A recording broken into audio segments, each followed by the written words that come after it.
Here we go again with a new episode of the All Origins Win Streak Challenge. Making good progress so far. Last time we cleared the camps like it's nobody's business. With a pretty high density all in all, and not the most amazing loot, but for now it's also really important to get that experience in. Get the first bros to level 11 finally. And basically become strong enough to take on all the fights we encounter. Which we are close to already. I might say so. There might be a couple that would be too scary still, but I think the lineup really is getting there. The versatility is there. We have tools to handle most situations already. And what I also really like is that there are a couple brothers that are already next in line to be leveled up. So if we reach the first level 11 power spike with a couple of the starter bros, the companions are like almost there now. They can basically be instantly benched and replaced by weak ass new recruits. Not totally sure if we're gonna level the quote unquote tank, but we might will at some point.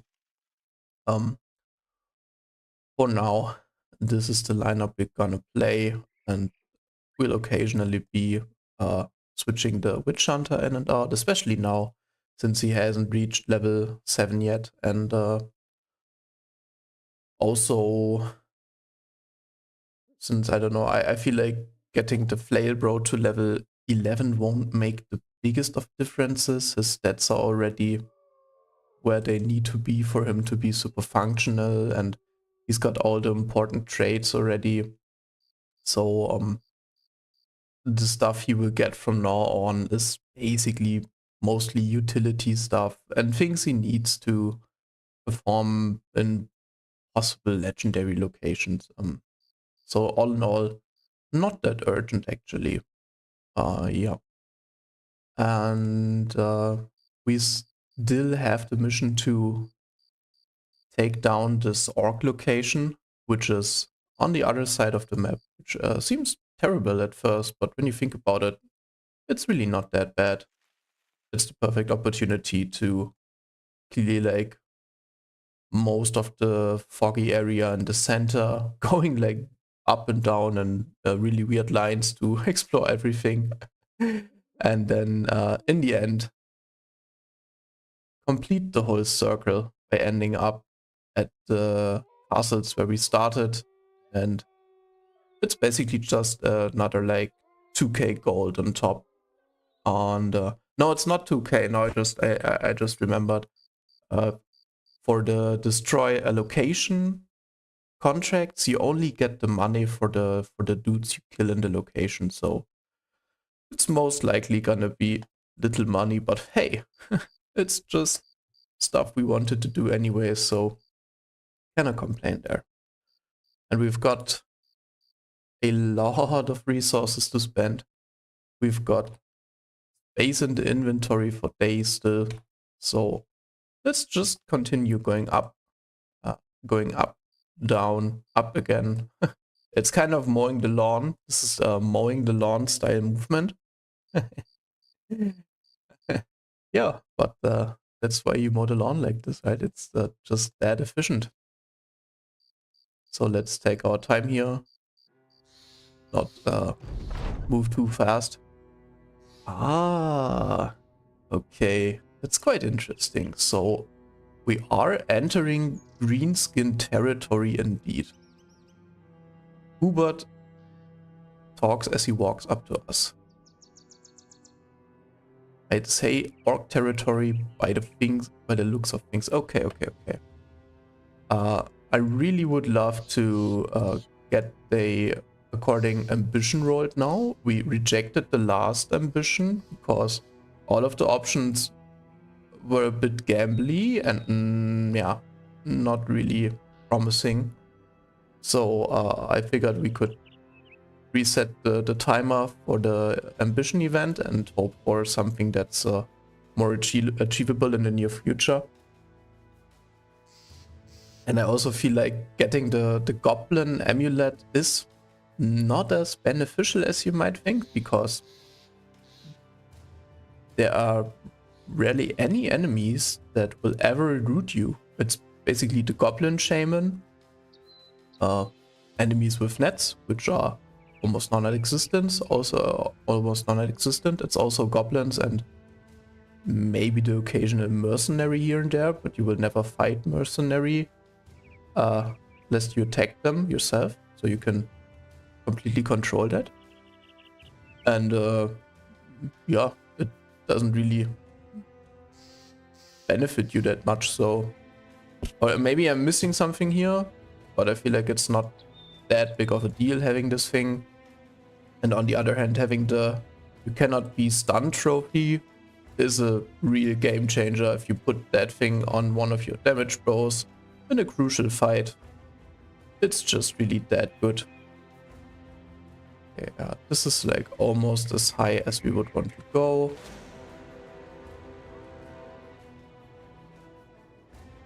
Okay. Now that we see that, it's kind of hard not to take it. A small camp erected by orcs. It's a few warriors. It's a champion, actually. It's a warlord champion. What? It's day freaking 50. No bounty hunter. How can there be a champion? Isn't it illegal? Isn't that illegal, actually? What? Okay. Well, the champion... Okay, so the thing with the champion is it's basically just a really tough enemy that won't drop any good loot because we cannot make use of the shield. We could also probably not make use of the eggs, except for when it's like super good rolled, but that's highly unlikely. It's basically just there to make the life harder. Doesn't benefit you that much in a meaningful way. But yeah, we'll definitely try and take that on. Spear Bros will be playing a crucial role in this fight again. I feel like we want to utilize the two-handed mace in this situation. We could decide to put it on the Maze Master, since the warriors and the champion, the warlord champion cannot be stunned. But sending him in there with 18 melee deaths, I don't know about that. That seems like a suicide mission. I don't know, really. What the hell? That cannot be it. This is like about the same damage, but less hit chance, so we won't be using the pole mace here. I feel like replacing the jagged pike for the fight might be fine. So either we would be going in there with the cleaver, or we are possibly putting the 200 flange mace on him. And yeah, otherwise this should be good. I really feel uncomfortable sending the 18 melee death dude in there. He would get torn apart, kinda. Yeah, no, that's a bit rough, to be honest. So let's not do it. I don't know if orc warriors can be knocked back. If they could be, the spiked impaler would be quite useful possibly in this fight, but I'm not sure if they even can. And if we would place this dude, he would also be in danger of getting engaged by the orcs, because they can like push you away and break through the lines. So nah, doesn't seem too tempting to me.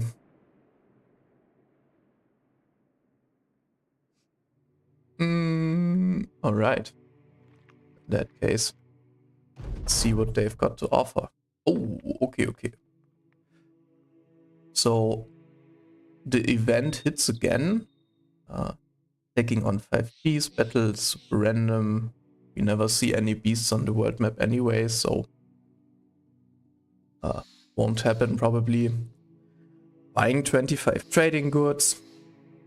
Not close enough to the south to have a realistic chance of ever buying 25 trading goods. Defeating another mercenary company is something that is really fun, and I would like to do it. We won't have the chance to fight another mercenary company in the near future, since they usually just walk on the roads, and we are like deep into the wilderness currently. But I think this is a fun thing to do, and it can also net really good loot. They can generate some really high tier weapons sometimes, so yeah, let's do this. It's quite cool. Yeah, but this is as far north as we will go for now. Don't want to go past the mountains anyways. So it's actually really few enemies. It's not that many enemies. The fight itself doesn't look too scary to me. Maybe we should. The mace will be quite useless in the fight, to be honest. This thing will also be quite useless. Maybe we should do like this. And just not let the enemies let more than 2 or more than 1 enemy get in contact. Maybe that's the right way to go about it. And have an emergency net. I don't know if it's that good against the orc warlord, but let's give it a try. It is a warlord though, right? Is it a big boss? I cannot even tell. How does their icon look? And why is he there? I always thought they cannot even spawn before day 100 or something. Yeah.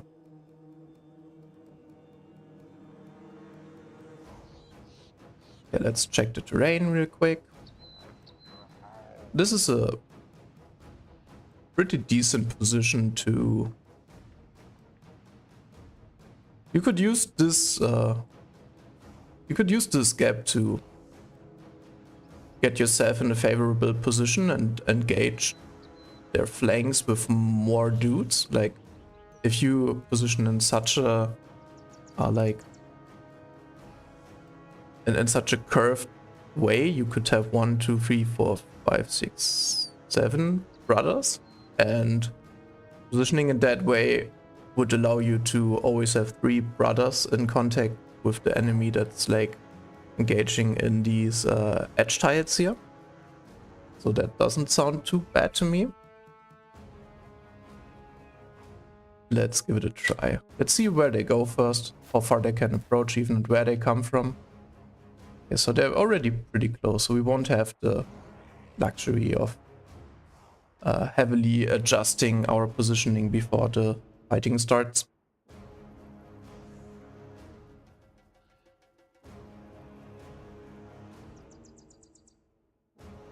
Not really feeling like shooting this orc. It seems like it's a bit of an unnecessary target. Let's assume it's 4 of the little ones. Maybe even 5. Yeah, it could be even 5. Okay, it's 5 of the little ones, 2 orc warriors, one big boy. Alright. The spear bro could position himself here and would be able to kind of secure this area for the next turn.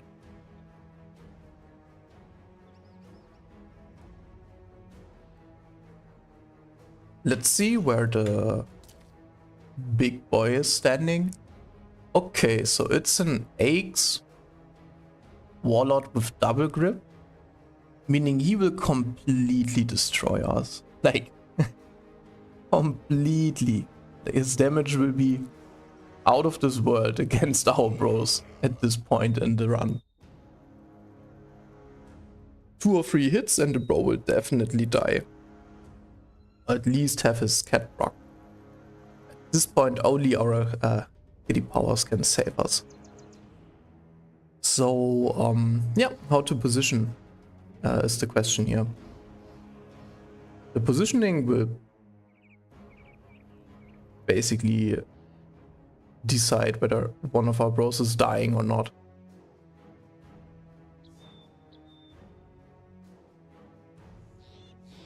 Okay, so one thing I could see is putting this spear bro here actually.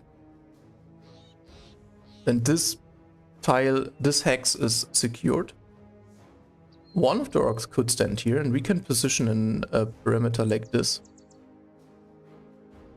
So that we can let them engage us and then have a triple surround right away. I quite like that. I feel like we might need this bro at the bottom. We could try to do the same thing here, to be honest.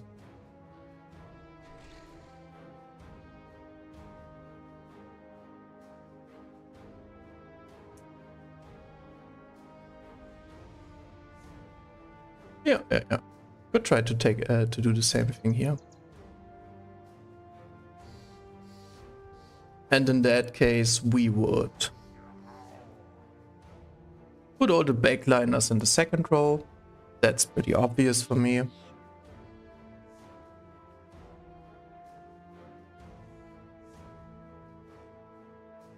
Possibly put the possibly put the Katalbro here. I can see that happening, since he could attack in both directions.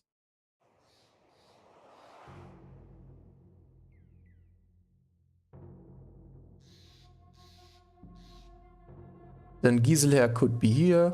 Oh no, could be here, and the Sword Brother could be here. So you can do like a split that way.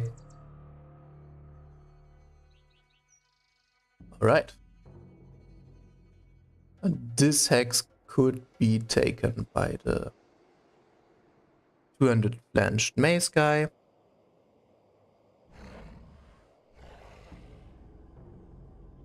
And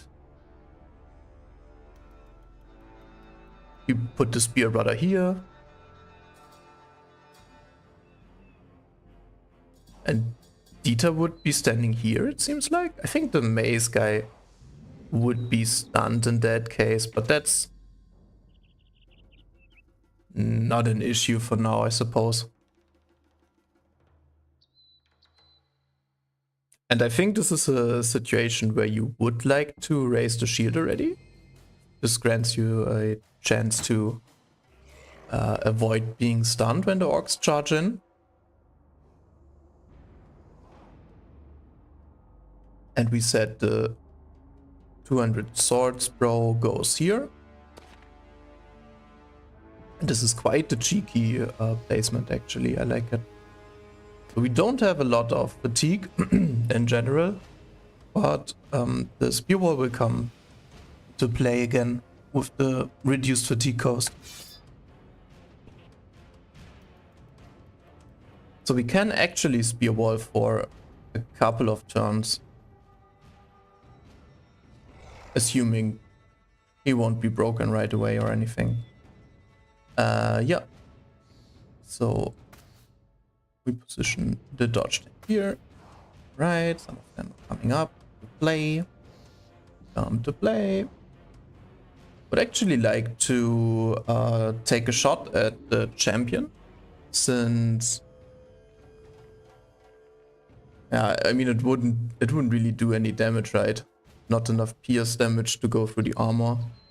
And the actual crossbow effectiveness against armor is kinda non-existent. Lol.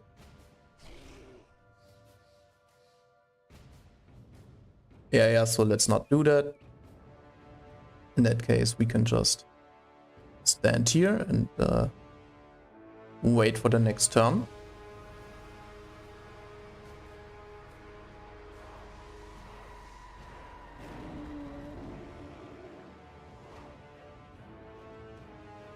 I think that's quite okay to do it like that.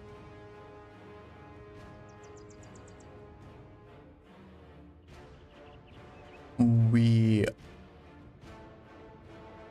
aren't gonna be able to attack with him this turn. It would place the bro too far forward and it would feel like an overextension for now. So let's not get too greedy here. Might want to move him up there though. Not completely sure about that.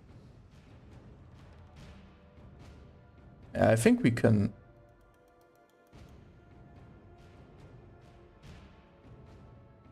And we want the crossbow dude to go here and ready up to use the javelins next turn. Might be warranted to place this brother right here because we're lacking a bit of damage on the top, it's like.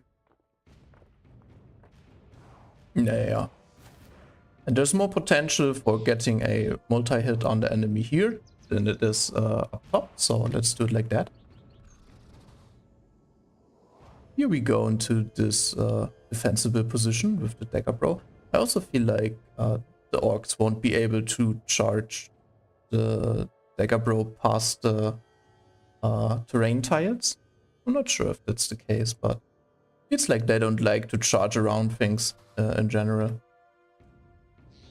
This spot will be taken by the big ass bonk stick, and since it is that way, we will only approach one tile. Not really shooting a orc warrior for now, but yeah, just gonna be shooting one.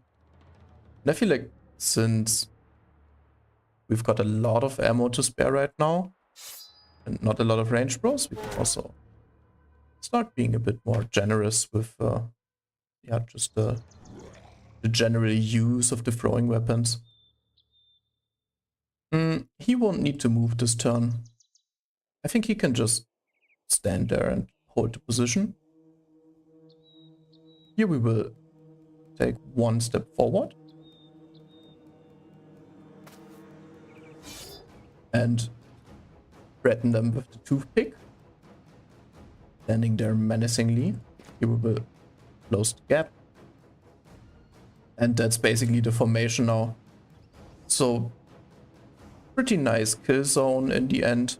Ripples around if they want to make contact. Otherwise they have to try their luck with the spear wall. And if one orc decides to flank, we can also always swap to the hammer and start doing them dirty.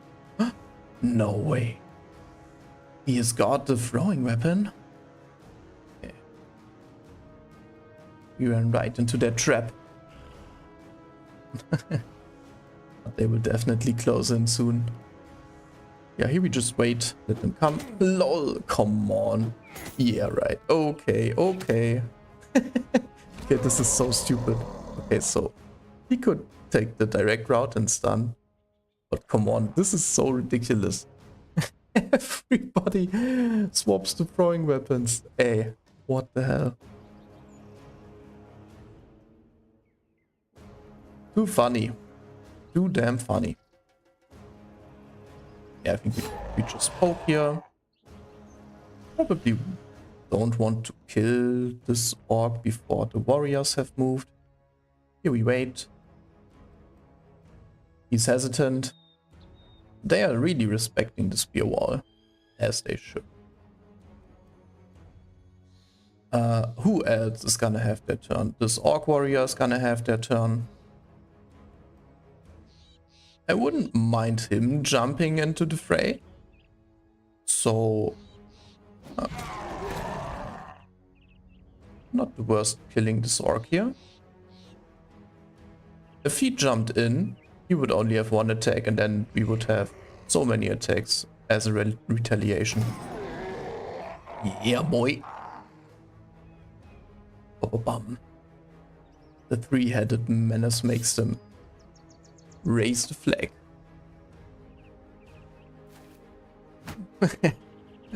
Wow, so cautious. What a cautious orc it is. Yeah, let's just wait. They're waiting for us to outstam. But surprise, it won't happen. Also, they have like almost 50% chance to hit on an attack. It's quite scary.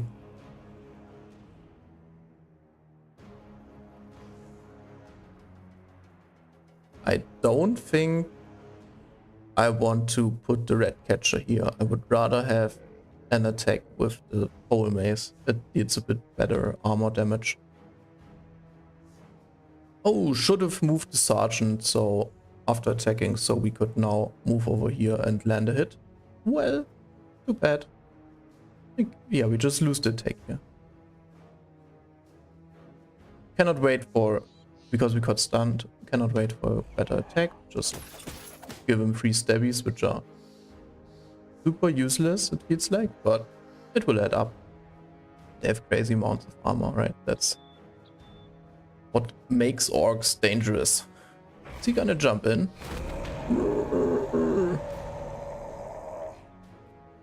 Okay, he's raising the spirits, but we are still holding firm, and I like that a lot. By the way, could also...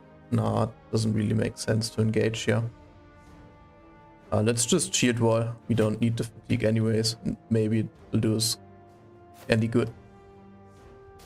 Oh, he's got actually quite a lot of melee depth with shield and shield wall active. What a shame. Here we can build up some fatigue on the orc. Oh. But they've got huge stamina pools, so it's not that noticeable.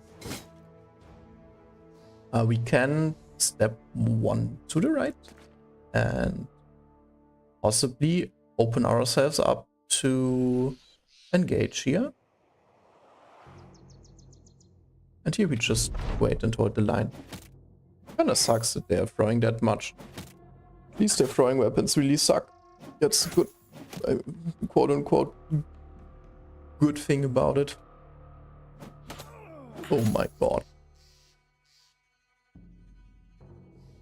He really lost his 100 nimble armor. Okay, now we better hit this this bonk. Damn, that hurt. Stripped him of the armor. It's way better than having the small mace here, right? The small mace would have done not even half as much, and also the dagger bro wouldn't have all the bonus damage now. Kill him! Kill him! Yeah.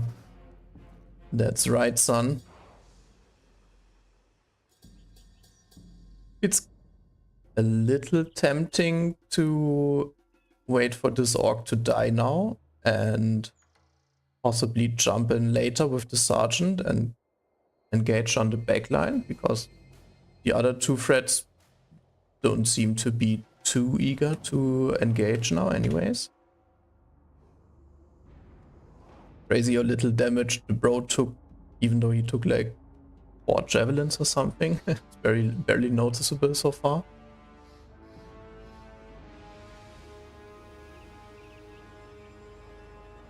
So I have a hard time imagining that this orc warrior will survive 4 attacks from the flail and the stab.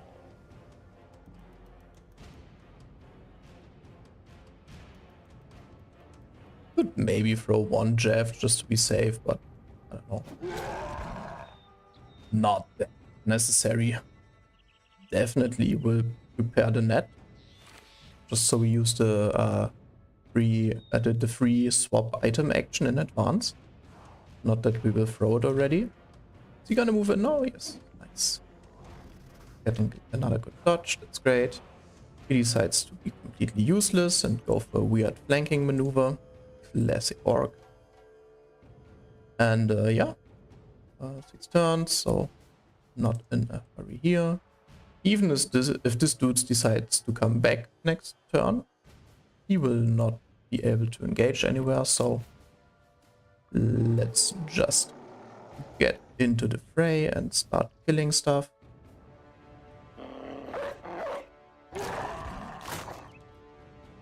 Against flesh targets, the dogs are really effective, so let's start having them nibble on stuff. Okay, first dog down.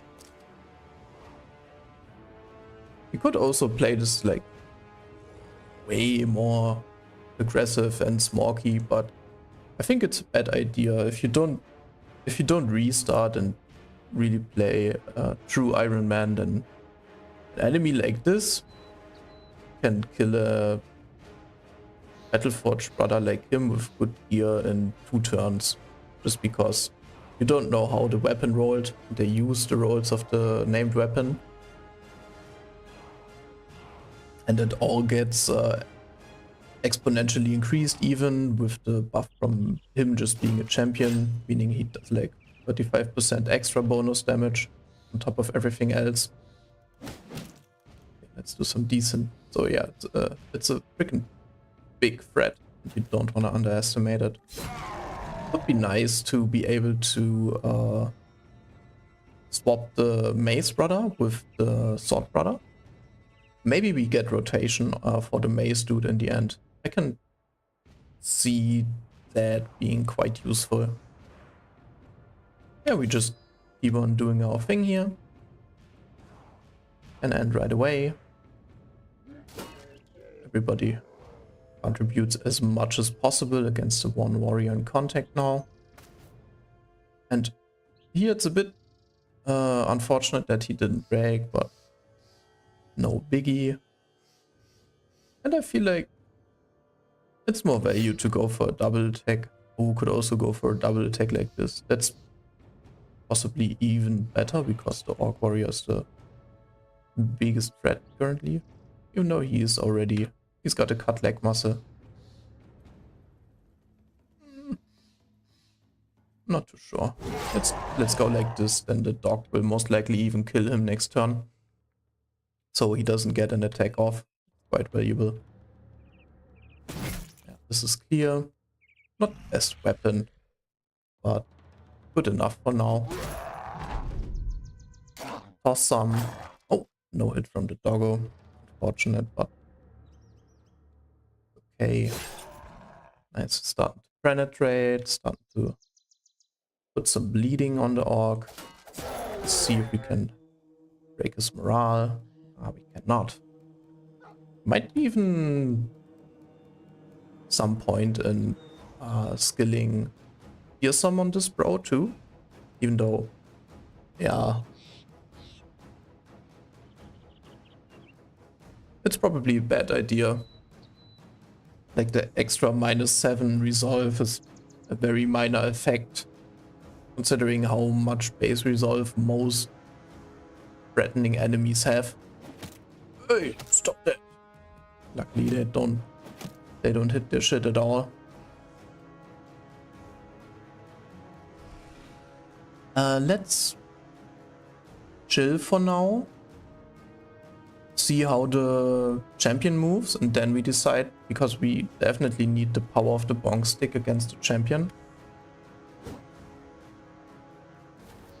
Okay, so the champion actually wants to get onto our backline. So we will change up our formation in the top and get our bong stick. If we would have moved him down here, we would be super sad now, because we want him up here. We need him up here. It's super important. Oh, he could finish. No, he couldn't finish because there's a bit of armor left. Ooh, he can chop that leg off. Let's go. Yeah, here's like mostly clean up now. Any point in not going for this attack?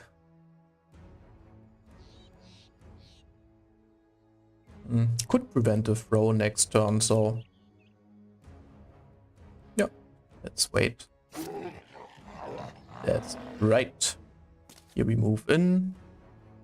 Now we can fill this hex. Yeah.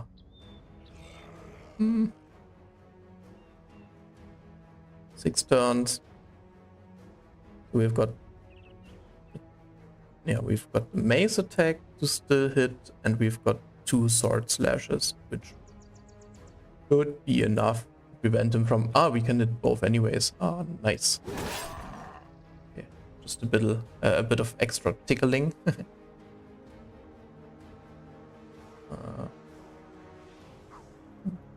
Don't know if we want to move this turn.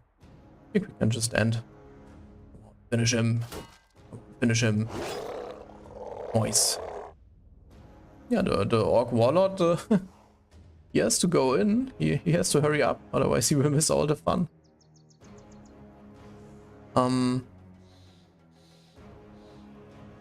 Okay, so...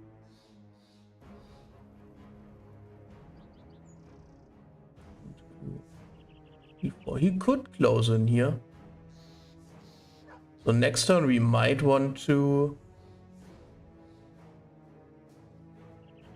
I think we want to hold the position and just swap sides now.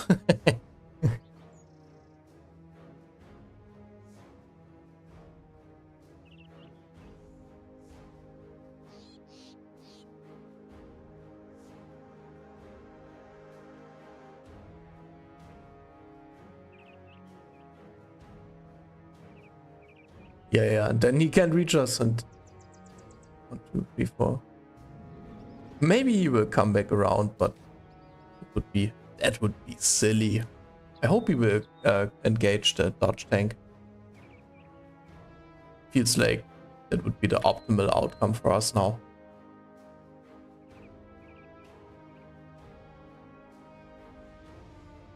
Yeah, wanna get into position to possibly use a ranged weapon soon.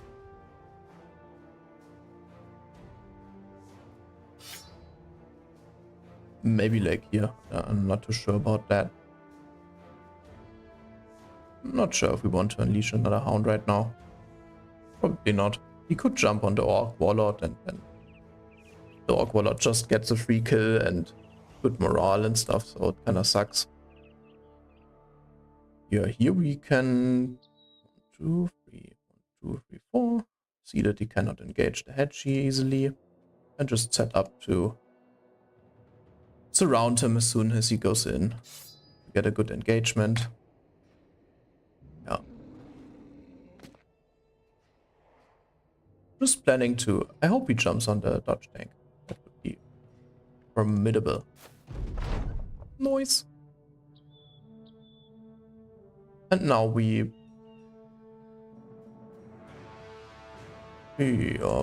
basically go here to have an attack if he jumps in.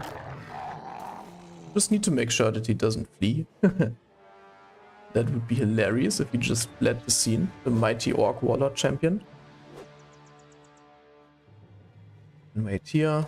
Oh, man. Well.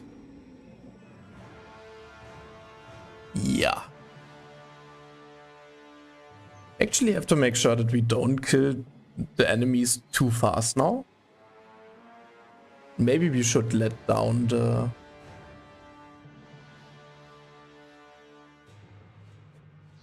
Maybe we should let down the spear wall to let him to give him a chance to engage. I think that's a must by now.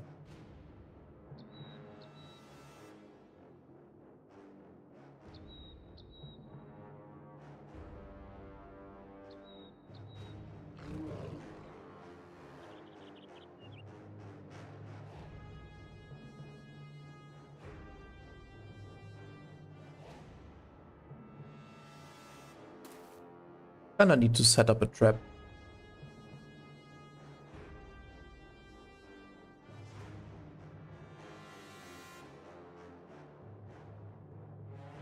Could also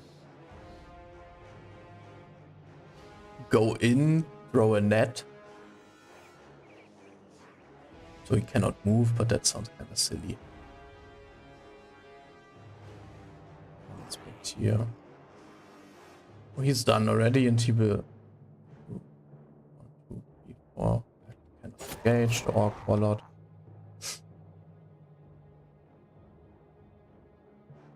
Definitely gonna go to the back.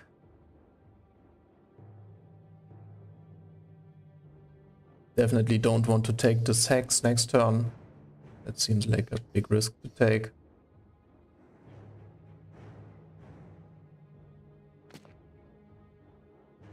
Yeah, so now we basically retreat the scene.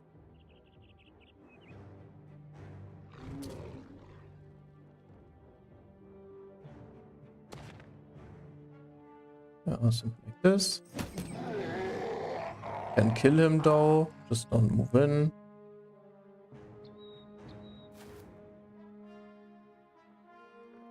He will move, that's for sure.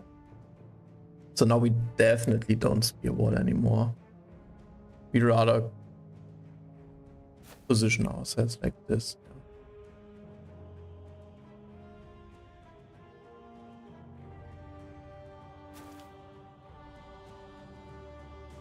Could have maybe moved Bruno one further back, but hey.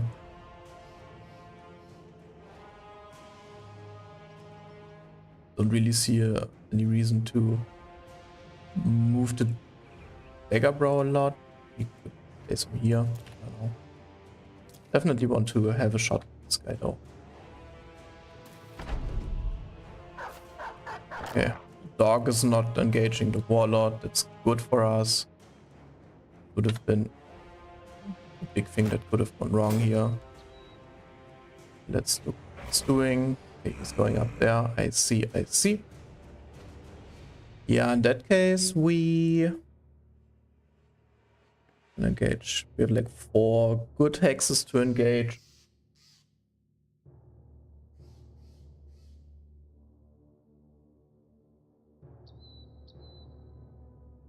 Cannot engage with most weapons, but we have to kind of find him now. Let's check the melee dev on the bros.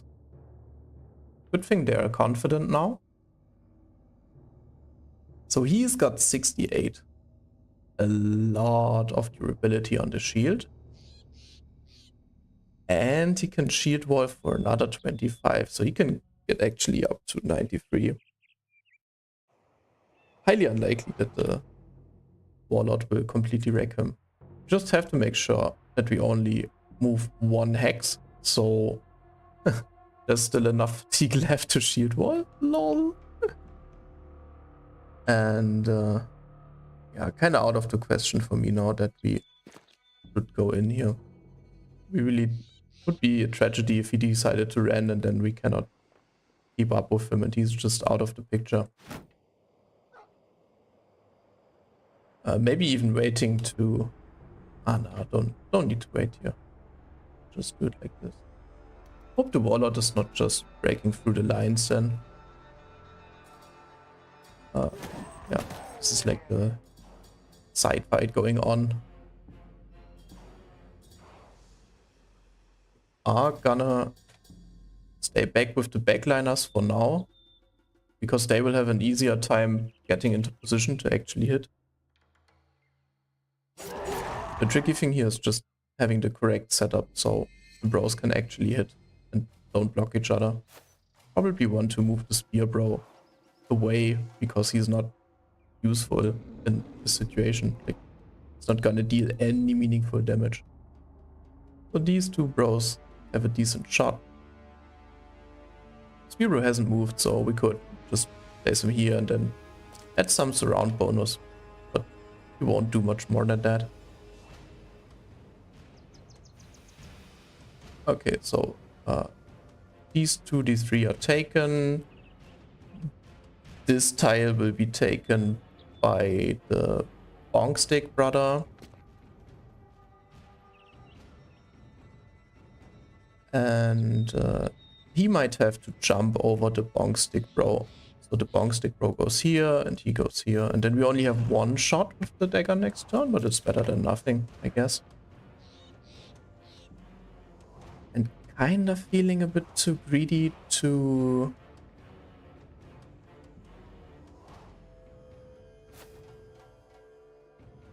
Yeah, yeah, something like this. I'm kind of feeling a bit too greedy to throw the net again.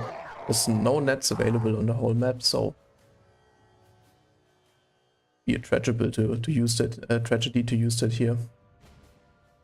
He's acting in 4 turns. How can he have so much initiative? Isn't he wearing like 500 armor? Isn't that how it is? Good hit, but he won't do anything else for now. He has to wait for the long stick brawl. I feel like we still wait. Let him. Super spooky.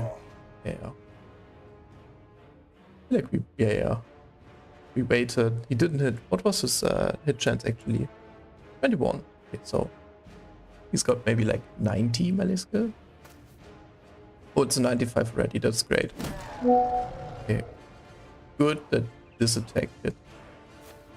Really nice to have the damage debuff in case everything goes wrong here. Now we definitely force him down with everything we have.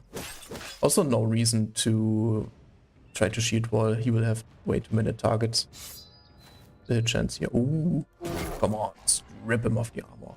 And he will have reduced initiative for the stagger debuff. Yeah, give him a stabby. Crazy how much these guys tank. I want this armor. Let's dagger him down. Okay, next turn. Now it's pretty clear finish. Nice. Really good fight, actually. Only damage we took was from the javelins. I mean, that's a pretty good result, considering it's a pretty early Warlord champion. Nice. Really, not that much interesting loot, except for this. And what can it do? We have a comparison weapon here. Same damage, so it's already a pretty bad roll. Slightly more damage ignore. Meh. Meh. I don't know about that. So it's basically the slightest extra bits of ignoring damage and one less fatigue build up per weapon skill used. So it's like, it doesn't get much worse than that, to be honest. So it's called the well-crafted Widowmaker, but it's actually the poorly crafted Widowmaker. Yes.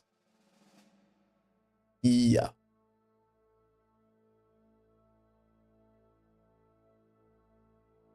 Okay, 1 second. I will just heat up some water for a nice tea.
Alright, let's check the bros.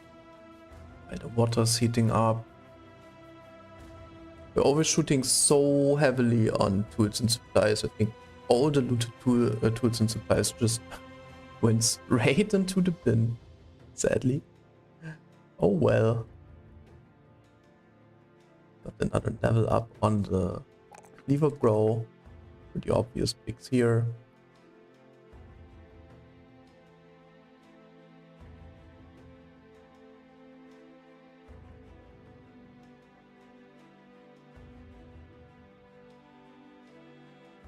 It's a decision between resolve and fatigue. He definitely wants a lot more fatigue still, so kinda want to pick the 4 here, even though ending up at 50 resolve is too low. 54 is a bit better with him starting confident always. So I feel like getting the resolve here is a fine pick. He doesn't have brownie yet. But he will definitely get berserk. That's like obvious. It's a cleaver bro. He needs it. He wants it. He won't have the most fatigue to utilize it for now, but it's okay. With a 2-range weapon, he can make perfect use of it, so that's really good. And swap stuff back here. Give him the bonk stick in the pocket, even though he's not really using it at the moment. Okay, getting another pretty okay level up here. Not the best, not the worst. It's pretty good in the resolve department. So taking a +3 seems like a bad decision. Doesn't, under no circumstance, he will need more fatigue. He might want some hit points though. So let's take that.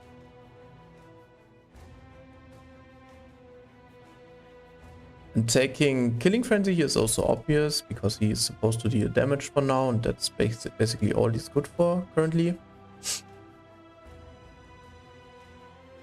Deciding what he's gonna take on the level 11 level up will be a bit tougher. Oh, and like really good developing Sergeant is also shaping up to be very nice and leveling so fast. Yeah, it's almost level 11 too.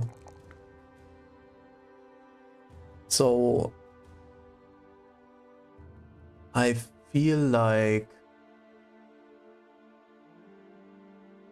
skipping the melee dev is a good call again. Since his HP is not the highest for a nimble brother, and he will always take a lot of ranged attacks from enemies. You could argue that we don't need to place him facing goblins and the likes, since you don't really need the extra resolve and the ability to rally there, but he's also one of the few pole mace brothers the company will have. The pole arm brothers. And pole arms are like super effective, especially against fortified goblins. So he will be in those fights, and he needs to be able to take a lot of feet approaching the enemy.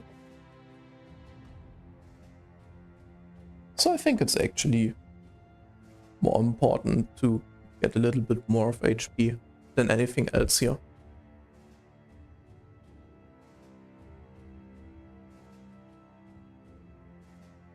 Right. Looking good. And since he can make such good use of fatigue with his sword lance, he really should take a Berserk perk over a Pathfinder perk for now. Yes. Yes, yes, yes. Alright.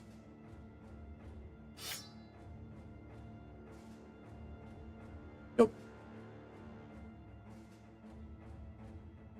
Ah, okay, okay, okay. We had a net on the sergeant all along. Oh. Alright. So let's move to the right and then make our way back down. Continue mowing the lawn. A lot of orc movement here. It looks like it's multiple raiding parties. Yeah, it's a sea of tent, right? Just as I thought, the distance to the civilization is quite far, even though it's very central in the map. So we're getting a lot of orc fights with pretty good chances to get like named items. And this is a bit tougher than the last camp we did, but I feel like it's very manageable. We should definitely take that fight. Could even snack some shrooms here for the extra damage. Tasty. Definitely won't need a net in this fight, or I cannot imagine a situation where it will come into play, really. So let's take the fire pot instead. This armor is still repairing big time. Let's get rid of that. And yeah, probably a bit of a mistake to... I mean, yeah, I don't know if it's a mistake, but probably unnecessary to go in with the winged mace and shield again. It's probably way better to give him the big stick again.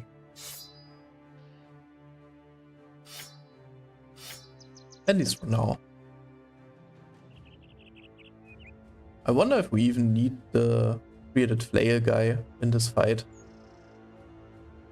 Might be even better to go with the witch hunter.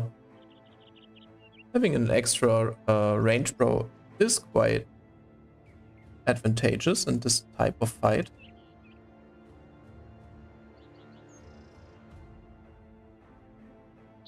And I feel like if we engage in melee contact, we rather alpha strike than and just like go for the kill than starting like a drawn out fight. So I don't know.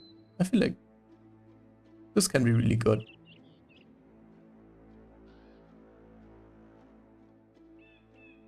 It's also, it's nice to mess around with the impaler and see if we could maybe get a throwback on one of the orcs or the orc warlord.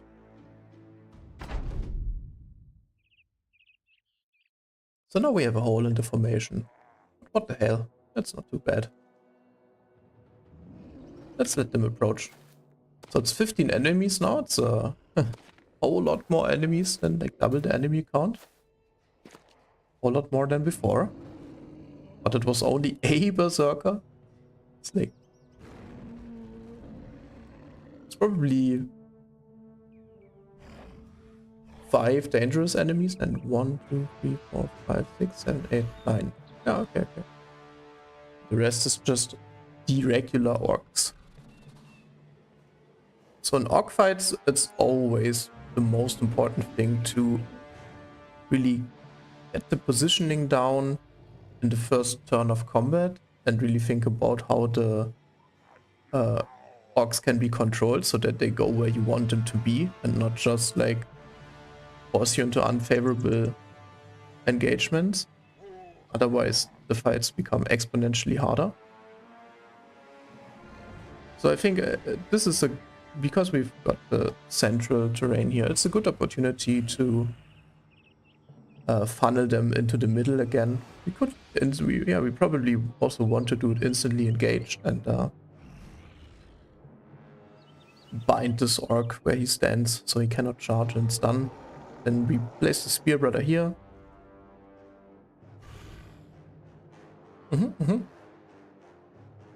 Yeah, like it. I like it a lot.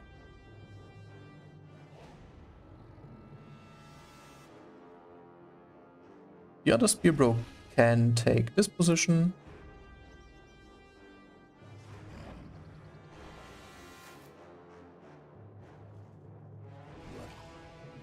Yeah, he can take this position.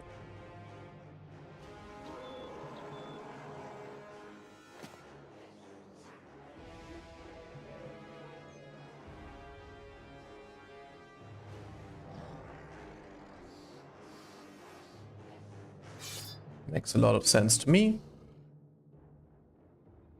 And now we don't have the item that lets us avoid the stun when they charge in, so don't really have the means it takes to avoid like 1 round of damage, but not too much to be done about that. I think I'm not completely sure. I think the brother who stands here is more likely to be stunned because this orc gets a straight line charge. And I feel like... let's wait first. But here we already know that we want to place the Spear Bro here. That's already given to me. And that we want to engage this dude is already like pretty clear.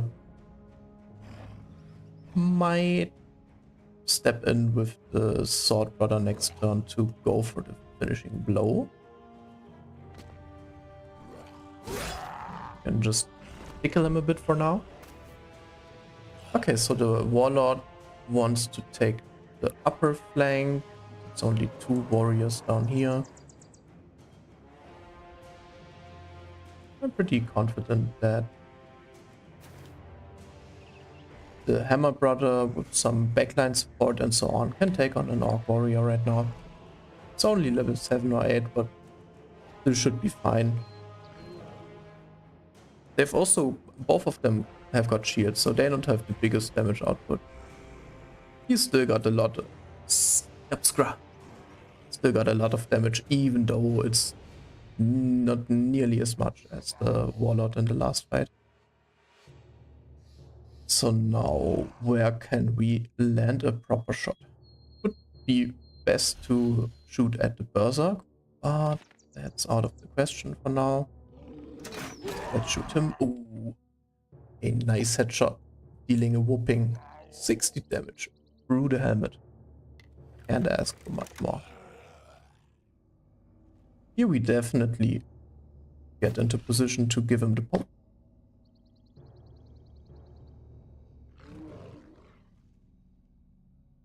I think against the lightly armored orcs, it's probably better to have a triple step than having a single bonk. So let's try going like this. We're a bit too far to make efficient use of the throwing weapons for now. So the first turn of combat will definitely be mostly crossbow shooting. Softening him up right there. Let's see. Just reload it to have it ready and for the off chance that we want to rip like a spontaneous shot. The position where he stands might be a really good double slash position next turn, so we might want to get our banner in position here. This bro stands here, and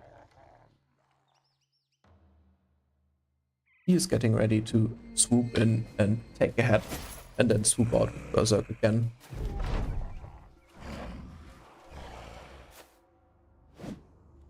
Oh, perfect. Okay, so the first orc made his way in, but actually didn't stun us, so that's like a dream situation. With the range, with the backliners, we will probably just poke and retreat this turn. He can step one in, poke, and step one back. So we wear down the berserk a bit. Let's hope they don't they don't all have the javelins in their pockets. Please, please. Ooh. What? Waiting for now?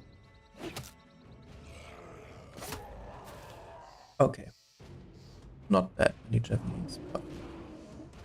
oh, the berserk can and probably will be knocked back. Doesn't say they cannot be knocked back. So I assume they can be. But we don't want to knock him back before our backliners took a chance to give him a poke. Bonk his head in. That hit the shoulder. That one must have hurt. Yeah, we got the double shot lined up, but not yet.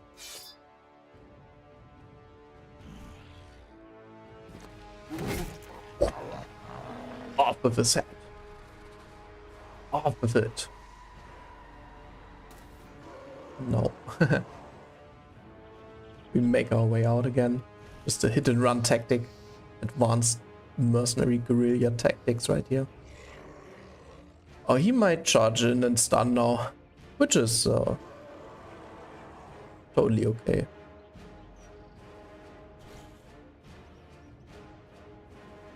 Going for the finish here might not be a bad idea. This might warrant actually swapping to a javelin and finishing the job. Ooh, no, we got another throw. Yeah. Might as well, right? Does one of them still move later? Ooh, they do. Right. Oh, so we could even hope for a orc warrior to step in here if this guy dies. So let's end this fool. But I guess otherwise we just hold our ground here. Maybe step one down in case the sergeant wants to poke here. Yeah, he will most likely charge. So... ah no, I bet the warrior will go in instead. So let's not shield wall yet. Uh-huh. Uh-huh. Okay, well, that's a bit unfortunate now. Because he's really not standing optimally. Should have possibly moved out of the way.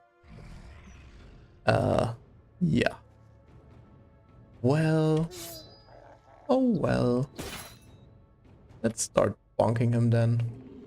Warlord is being a little sissy. Doesn't want to move in. I get it. Let's crack his armor.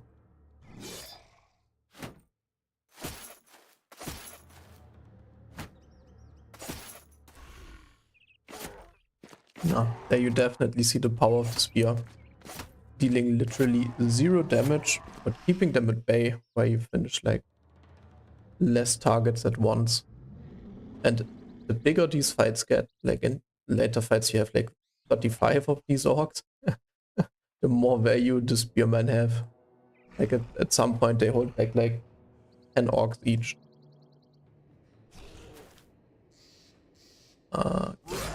Give him a poke to the head. That's perfect. Man, this head is so big.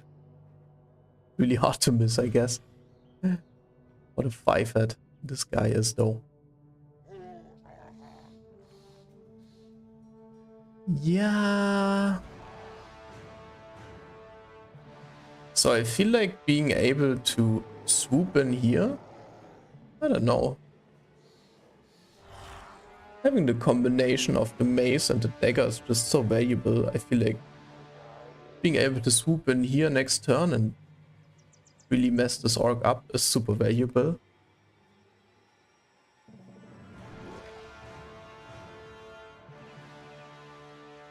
You can also still shoot. This might be the point in time where it's worth trying to push this orc away so we could retake position. But let's plan for the plan failing, right? But definitely don't step in this tile, because one of the orcs can still charge in this turn and we would just get stunned and lose our turn. So I'm pretty sure if you could push back an orc, you would be pushed back to this tile. If he could. Yeah, well. The premise is we hit. Lol. Now. So now we just give him a poke. It's... wait. This is 60 to 80, 90%. This is like... yeah, okay. It's actually a bit better to strike him with this. Oh, he's got the shrooms.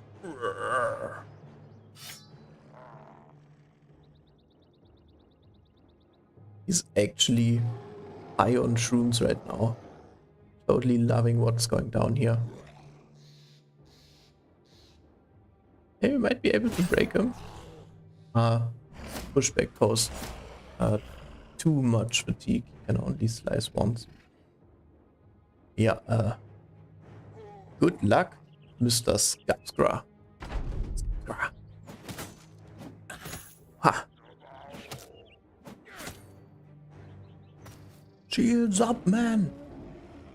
Not too concerned about this guy closing in. I think we have a good chance of killing him. Definitely waiting for the orcs to close in. If one of the orcs moves here, it would be like perfect. Ooh, another headshot. Let's freaking go. That's really good. Let's wait and see if we want to move later. I would be down still to try and push this orc, just for the sake of science, to be honest. Yeah. Sometimes science is hard. Come on, dude. Bonk him. Bonk him like you're loving it. Noise. Not sure if there would be a better opportunity to do some damage with the sergeant, so... yeah, let's bring him to fleeing.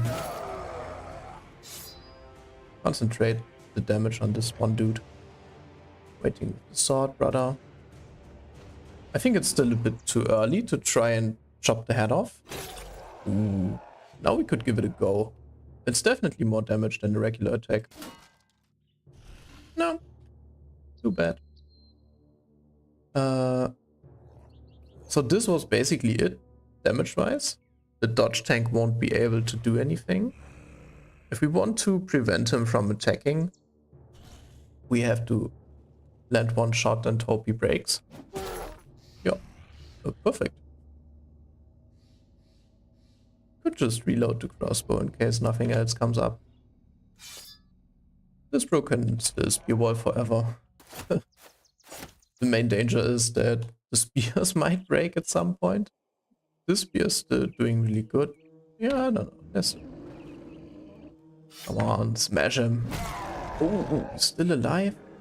0 HP. What a scam. And he's also good in the fatigue department. -2 making all the difference. Really nice.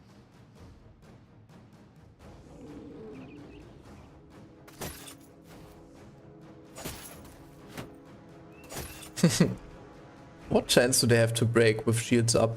Yeah, still 95, so 5% chance to break, so yeah. Sorry, brother, won't happen. Oh, here we can get the kill and swoop out. Just freeing up the space for some other nerd to jump in. We're just... we're lining them up for the butchering here.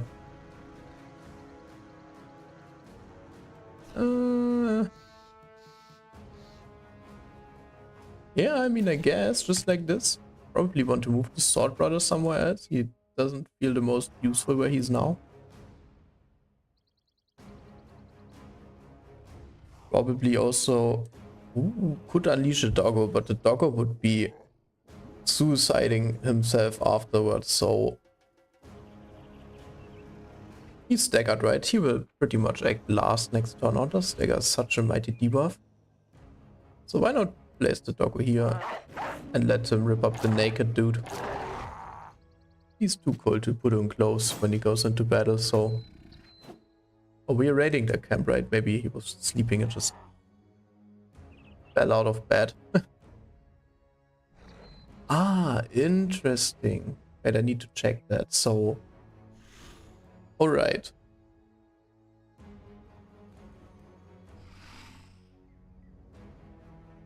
So I used the thrust against the little one, the Orc Young, having up his shield wall.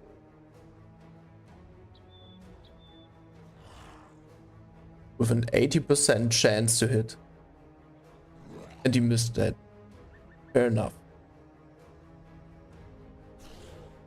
Oh, and then the other orc jumped above him and he also missed the 95. Yeah, unfortunate, but also really fortunate in the same on the same in the same turn, really fortunate. Low, since we can really give him the business now. Just a bit sad that the Katal and the Bonk Stick are separated. The Spear Wall is still up though, he's a master.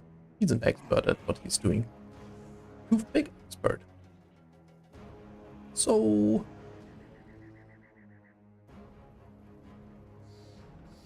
probably no real reason to move the Sword Brother at all, to be honest. Might even move him one back to free up the space for this banner. Yeah, no good. Not even true. One good target to throw. So let's do it. Give him the business. Let him know how it hurts. Ooh, he's getting brave.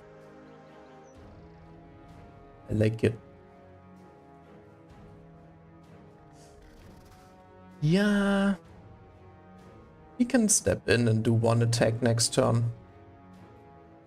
We don't have the best tools to deal with that right now. It would be nice to free up the Hammer Brother to move him up and bash through the Warlord armor as a result. He will die. He won't die, so maybe here it's worth stabbing.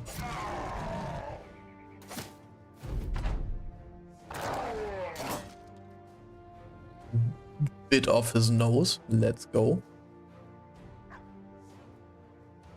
He's acting in 13 turns. Pretty sure we cannot shoot this guy around.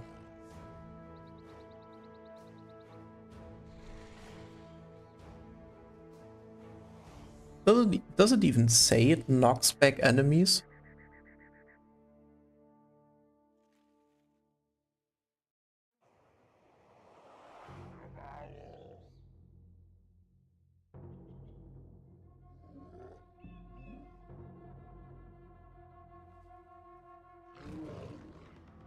I don't know, I think that's the best we can do with him. Finish this nerd.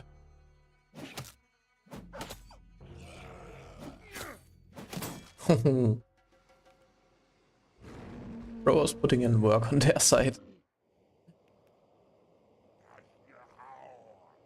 You didn't move yet. Alright. I think we don't want the banner in contact with this dude. The banner's got minus 15 defensive stats for the shroom thingy.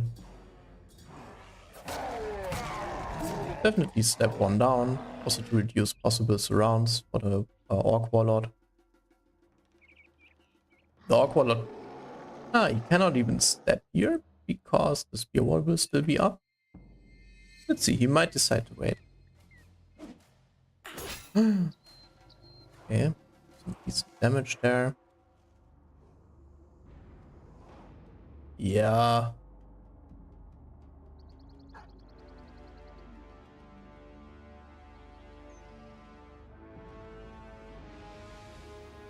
wouldn't hurt to kill this guy, actually. So the... Oh no, we don't want to move with the long stick anyway. So here we can just wait, I feel like. Let's see one of the Orc Warriors tries to flank or something. Could move in with the banner.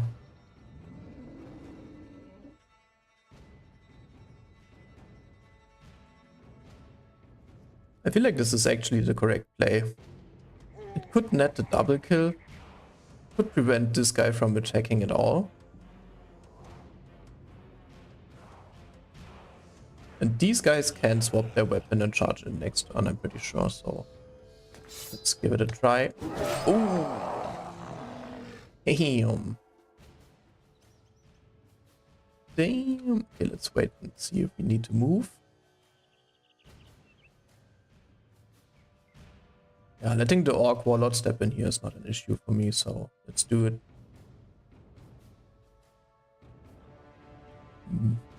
Don't really want to move yet. Still gonna get some opportunity attacks with him. He's starting to have the first doubts about the whole situation here.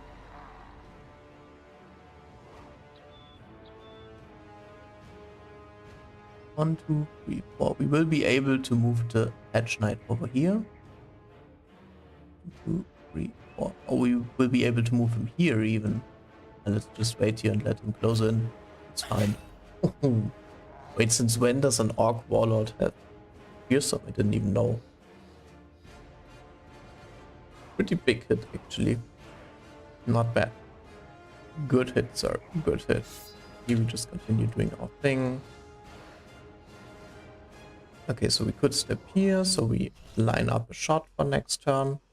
Definitely don't want to wait, so we have a bit more... So we have a bit more initiative.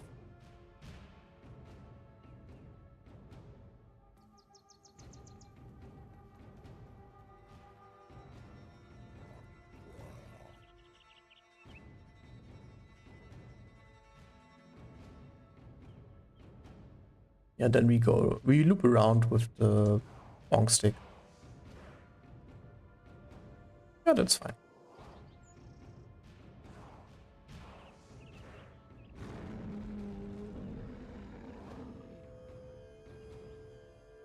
Let's everybody jump the big boss.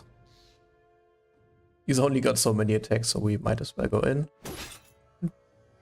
Dish out some damage. If we were to move in here and throw now, we would actually make his life harder because he wants to circle around. So yeah, maybe we just go.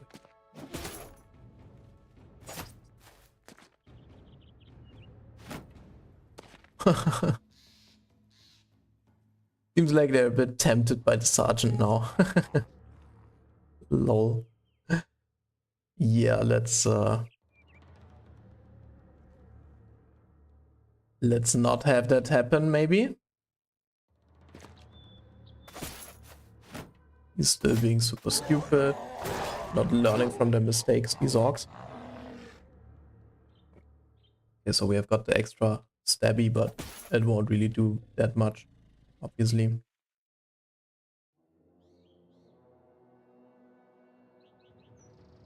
Yeah, I mean, we can step in and give him a poke. Even though, can we? Not sure. Probably not.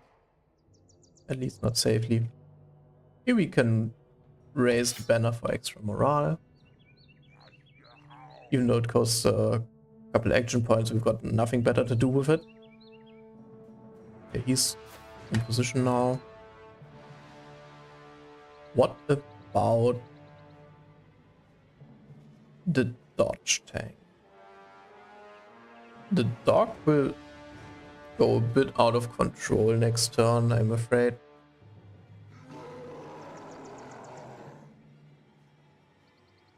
Would be cool if you could leash them again. Back to the pocket. I think he will just rush in. But if he does, like, so be it. Cannot really do much about it.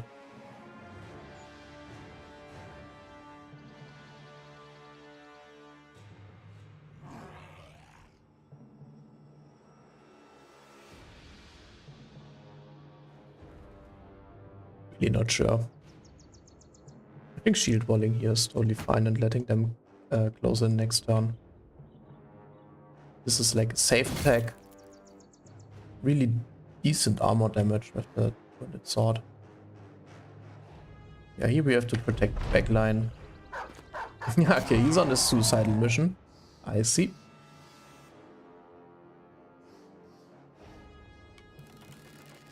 Mr. Witch Hunter.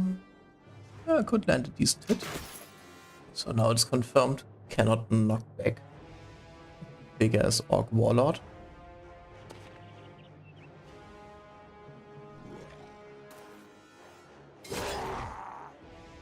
So I have a feeling that this dog won't be long for this world. Okay. Yeah. Yeah, just shouldn't have released it in the end, I guess. It's a bit wasteful to step 3 times into the armor. Let's grab him first with everything we got. On hammer attack. 2 cleaver slices. More throws. I feel like we don't need the extra power from the banner step here. Might be more beneficial to kill this orc. Or not.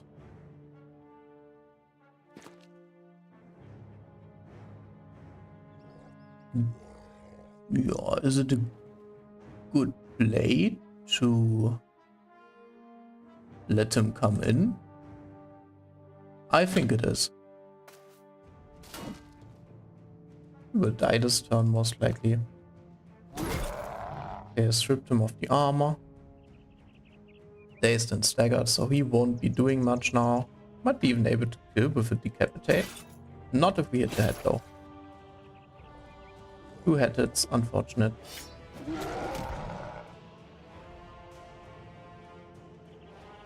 I don't want this guy to escape.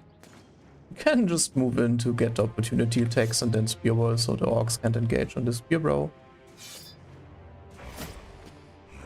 Being really cheeky right now.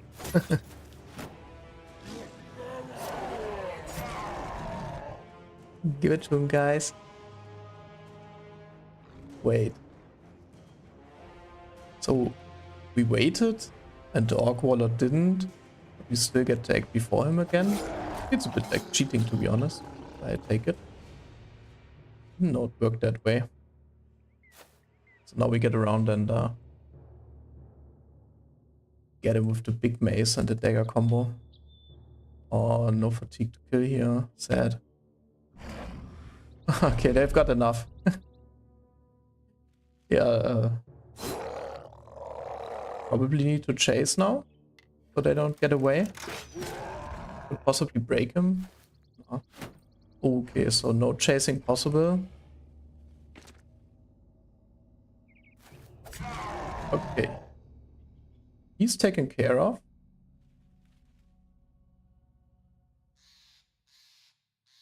Don't want to move further with the dagger guy. He could really get messed up. He doesn't have that much of armor left yet. Oh, let's see if they engage on the sergeant. I feel like the tank really wants to get in there now and just keep him from escaping.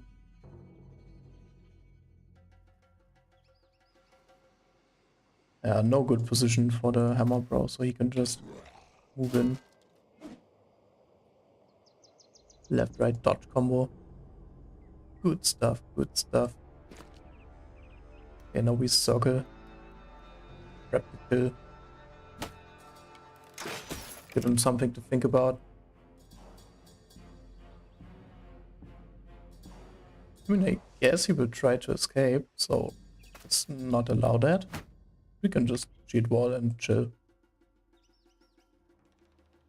He's acted already. Hoped he might be breaking. Does he have a decent hit chance? Nah, okay. Nothing much to worry.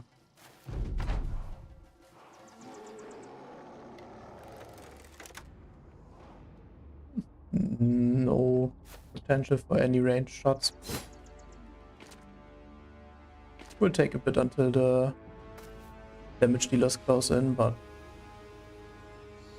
still needed to go into melee. No choice. Losing all the XP would have been a bit too much to lose there. Yeah, he can just smog. Oh, got quick hands, but still cannot attack. He attacked. Probably want to take this hex after the orc attack this turn, yeah. Break him? No. Ooh, he's going in actually. It's not too bad, because now there's another chance for him to break. Okay. He kind of messed up himself. Stepped in his own trap there. Bonk. What a nice sound, man. Wounded hammer sounds so juicy when they hit. Okay, so he's in contact now anyways. We just give him the dirty. Okay, he's prepped. Let's go. I didn't even want to go there. Like, getting the hits on the escapes. Nice. Just a bit more damage to kill him a bit more quickly.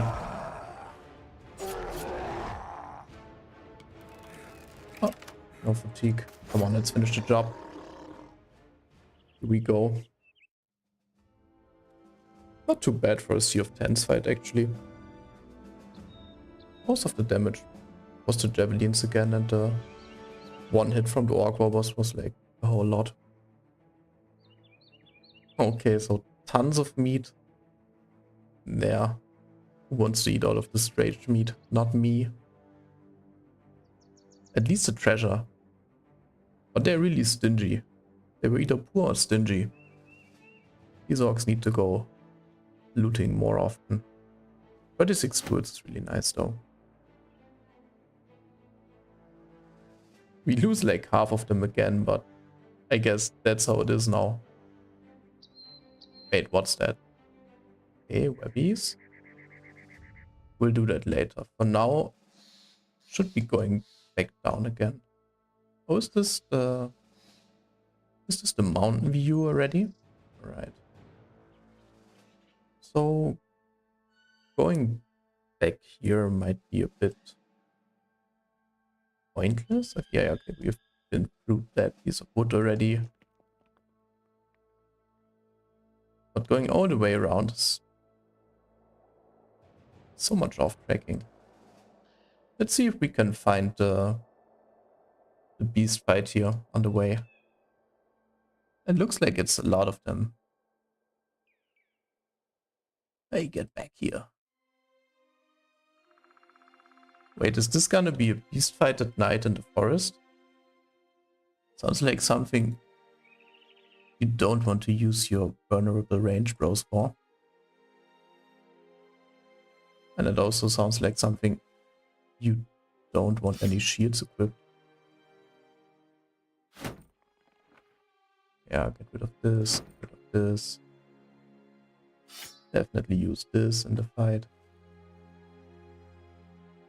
Yeah, using the two-handed sword might be okay, but I still don't love it. Nothing much better than the hammer though. Redcatcher is actually shaping up to be quite effective. Taking the primary attributes is always an auto take. Currently he's looking more like a fatigue neutral than a duelist, but still not totally set on that. Taking the 4 health will be good in any ways.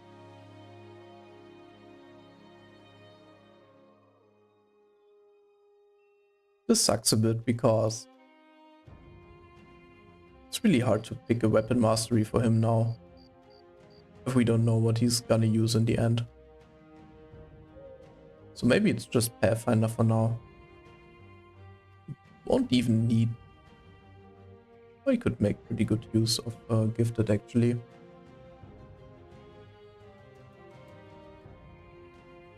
But I think Pathfinder is cool for now.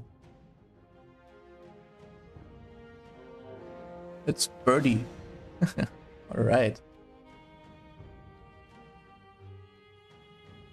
Should be fine. That's a whole lot of webbies. But they didn't get the ambush. That's something at least. And I really hope the spears are repaired enough so they don't just break in the first turn of combat. That would be so freaking sad. It's 36 webbies already. Nice. That's a XP train coming into town. Choo choo. Okay, durability 96. Okay, perfect. Wait, how can this spear be basically broken while the other one is full health? Didn't they both do basically the same amount of attacks? Well, okay. And do we have Pathfinder on this guy? Yes. So this is 2, this is 3. So he can step up the mountain, quote unquote mountain, and still use his 2 big powers. Very good.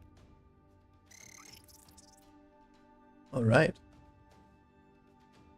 So I guess in that case, it's basically all about squeezing into a corner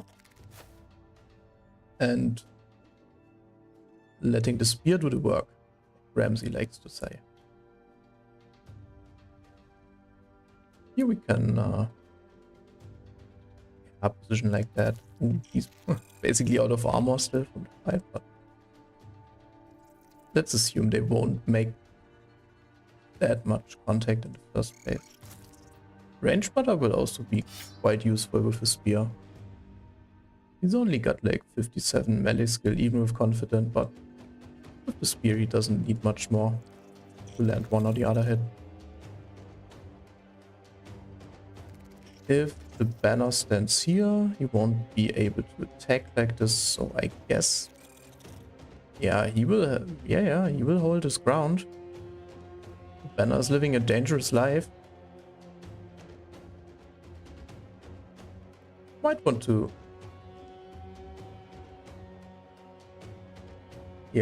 might want to step up here so some of them can actually move into the corner and get slain. Otherwise, this will take forever. Yeah, he goes here.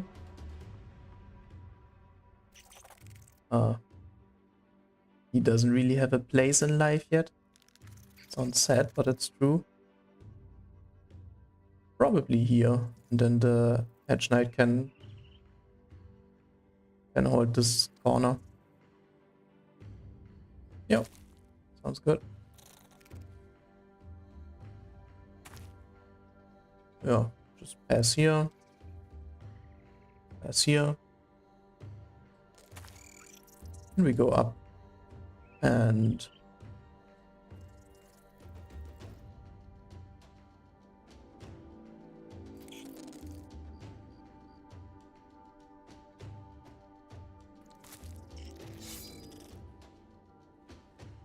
activate the magical toothpick powers. Let's freaking go. Yeah. Let's watch them kill themselves. Away with you. Zack, zack. First one down.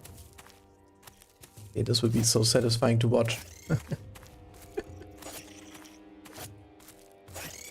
It's a whole bunch of suicide bombers.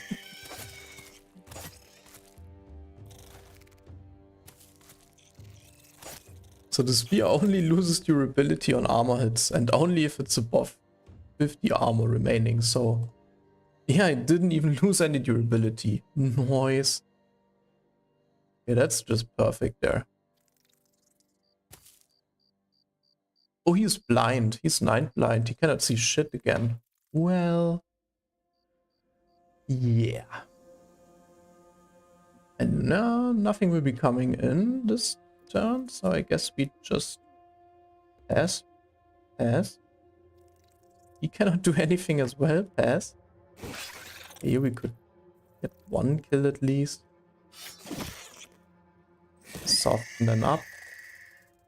We still got his shield out. Oh.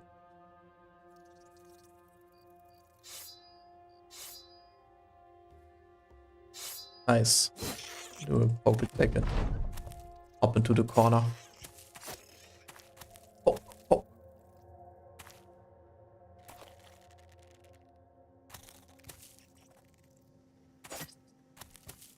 Come at me, spiders. I think the hill position wouldn't even be necessary. I think he would... Hartmut would still have a 95% chance to hit, even without the hill. It just looks really freaking cool.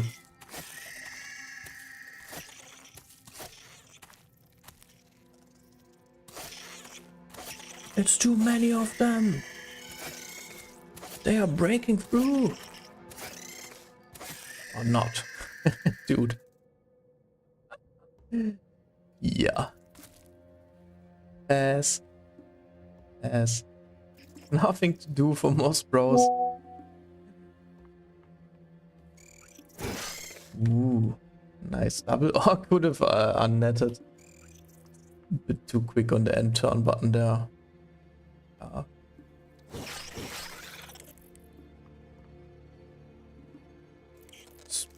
Hero doesn't want to net. He needs the fatigue. Ooh. Well.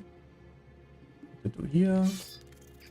Still definitely no unnetting. Heroes. No way. Nice kill.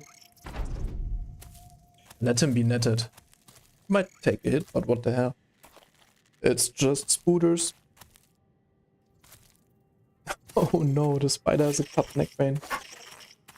I would really love a mod that adds like different types of injuries. So that you've got like, I don't know, the broken bone type of injuries for skeletons. And then, I don't know, like just adrenaline gland for the beasts, so to say. So just like beast flavored, unique injuries that would be quite cool. If like, dude, the spider slayer is going strong. Well, that was the one chance. Whoa. Whoa. Perfect positioning. Nice. Such a satisfying fight. Just killing things left and right.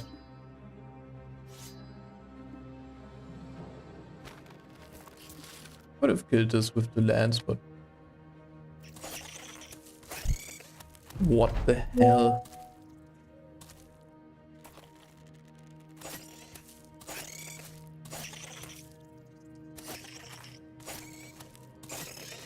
Really should be turning my WhatsApp off. Don't know if it works, but I tried.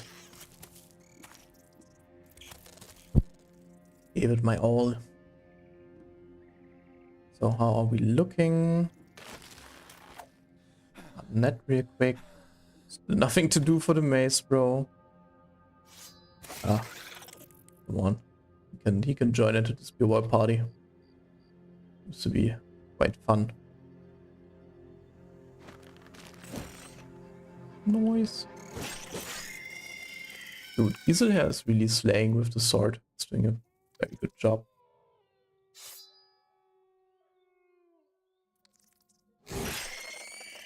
Two. Landrich is also taking good care of the whole flank by himself. Bonk. Output is really the king of the hill. Don't want to mess with this guy.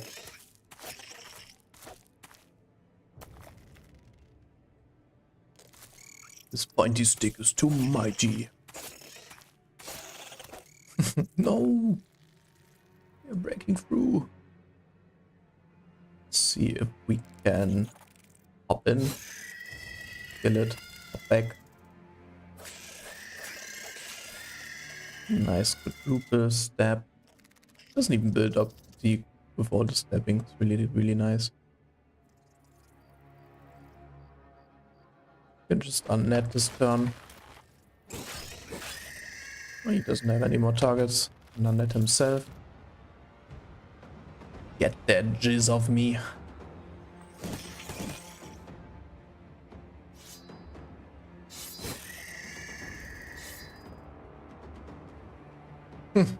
Almost nobody left. More. Bring more.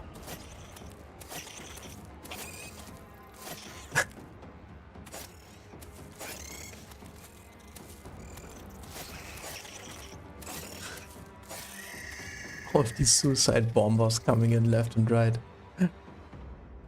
Where are they coming from?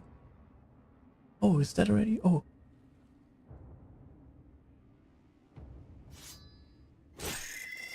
Another one.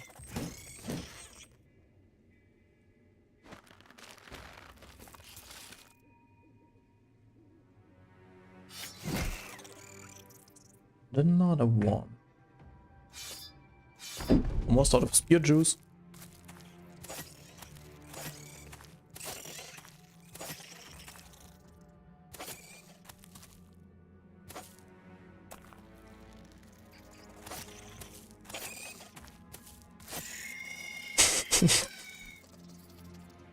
All of these corpses, man. It's a spider graveyard. Such brutality.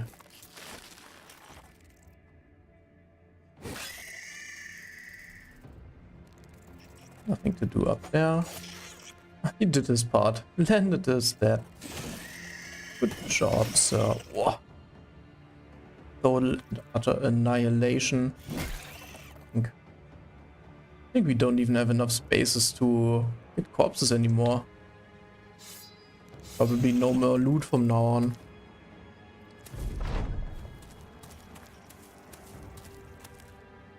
Are they running? Are they running already? Can't see anything. So dark. Okay, yeah, they're running. Well,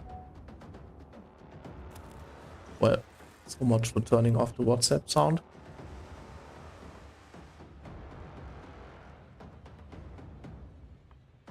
It's over.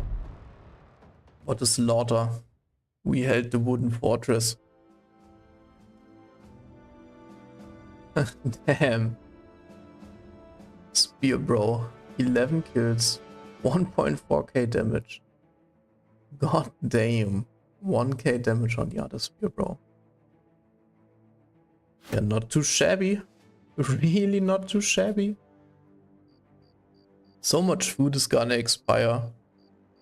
And there's still a couple of shields to sell. And a couple of javelins. So we still got some space in the inventory.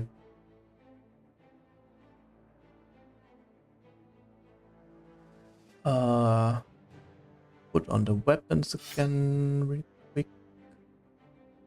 You had this shield. Hero had the cool company color shield. He had the heater shield. He had the desert shield. I think that's it pretty much.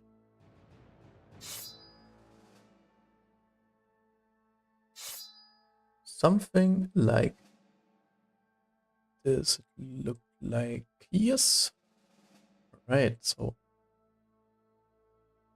let's go down one more time. Scout out all of this and then probably go up. The nobles giving the quest are like, what's taking them so long? These guys are taking forever. Yeah, it's night, right? So we don't want kinda already a day useless witch hunter. I guess it's orcs though. Oh no, it's not orcs, it's zombies. How much durability have we got? 58%. I mean, should be fine. Let's just stand. Hold the ground for now. I guess for ghosts. Hoping for a couple of fallen heroes.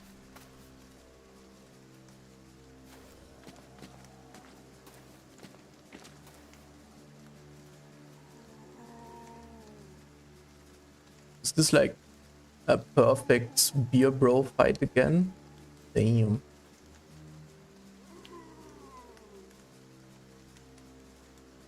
So this feels like this is a perfect situation to just hold the ground.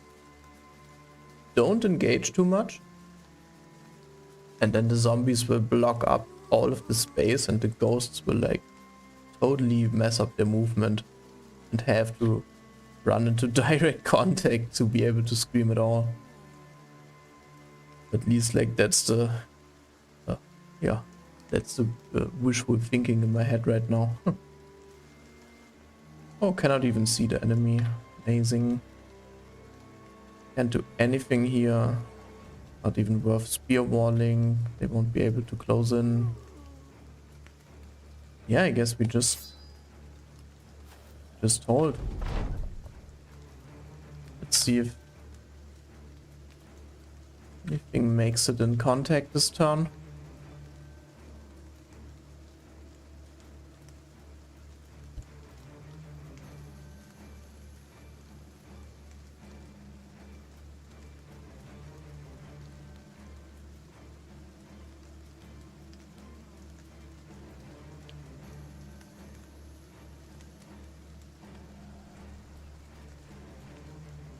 So all of these bases could theoretically be taken. We can move up one, spear wall, and then move back to push them back a bit further. Hold the line, man.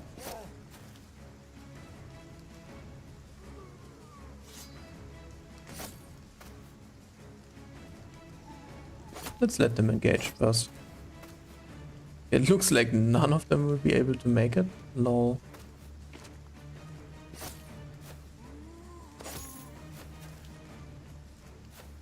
They are flanking us. No.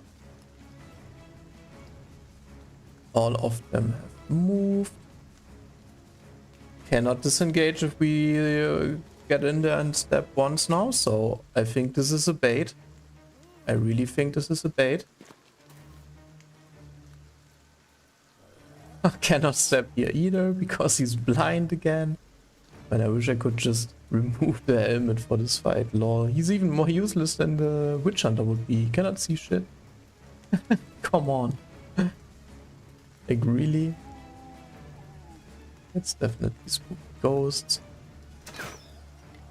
Keep on missing everything. Let's get back here. Doesn't seem to be a necro, which I like. Oh, I mean, nah, don't want to be caught in melee contact here. We just hold our ground for now and chill. Taking this one really slowly. Not do anything with him. Hey! GG ghost, okay, yeah. Like, this is it, right? Just stand there, keep on standing there, doing nothing. And they will position themselves perfectly. Thank you, good sirs, thank you. Kinda tricky to get in here and hope to land an attack next turn. Let's see if we can see anything here. Okay, let's do it. Let's be brave. We will move up with the banner anyway, so in worst case scenario, he will be fleeing and then we can rally him. It's not too bad. This turn we will move the banner here, try to do a double attack with the sword lance.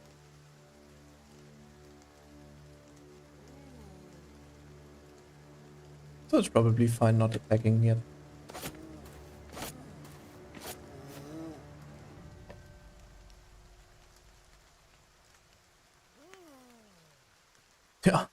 don't know. No proper target, but missing everything anyway, so it's not even a question. Yeah. He can move one forward and take all the ghost streams because he's got the full necklace that basically makes him doesn't make him immune, but chances he will be scared is like 5% or something. Very low. Very, very low. Yeah, so we see most ghosts, so we can just keep on walling for now. Poking.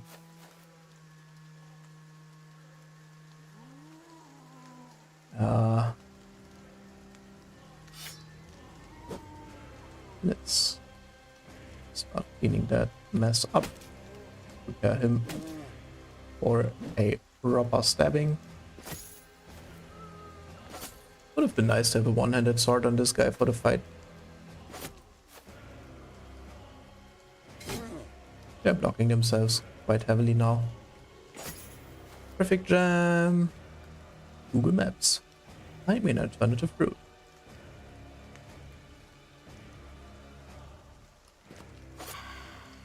At least he can get the job done with spear. All it takes is a plus 20% chance to hit. Finally finish one ghost. Nice.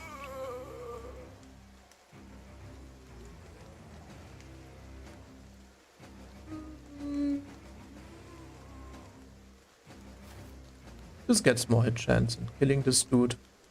We will kill him anyways with the... Oh, we could free up this hex and then the flail brother could emergency kill the ghost. That's nice actually. Yeah, because we don't hit. He's out of range now, so Start moving up. Triple chance to kill. Perfect. Just perfect there.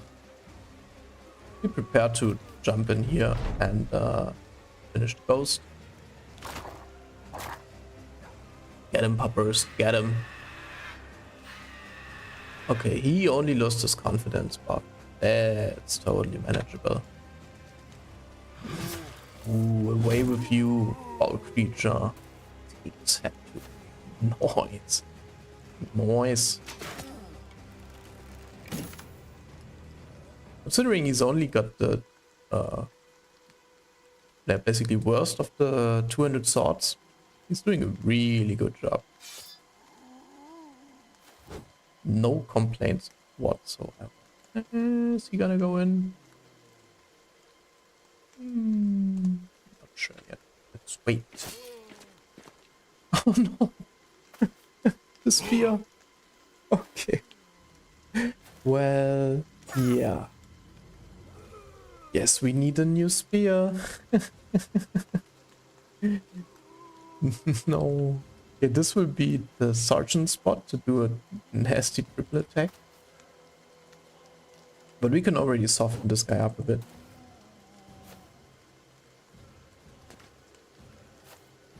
We actually retrieve the broken weapons if you have the blacksmith. Oh, let's go.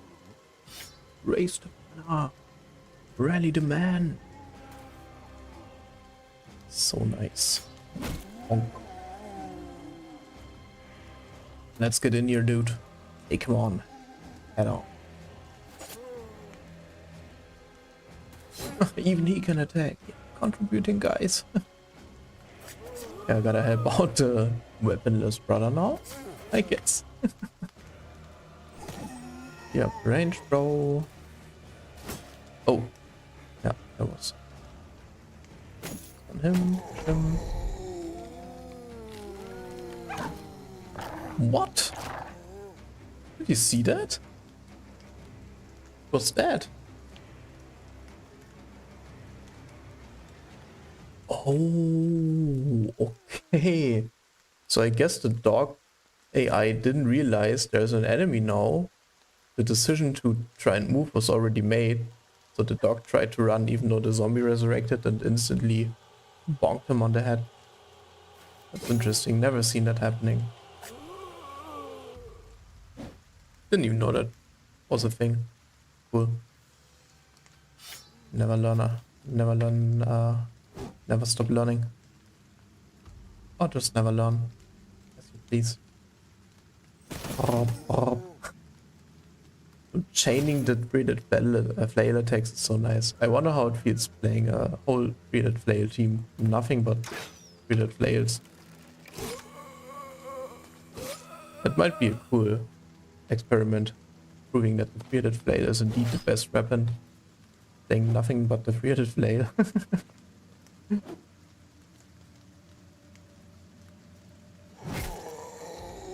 He will resurrect, possibly, so we just wait here in case. Kill one, step one. Good bonks.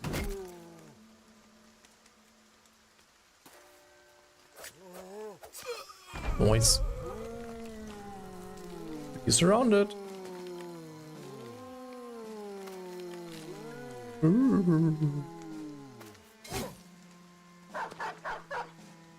Burf, burf, burf. 1, 2, 3. Lean daggering.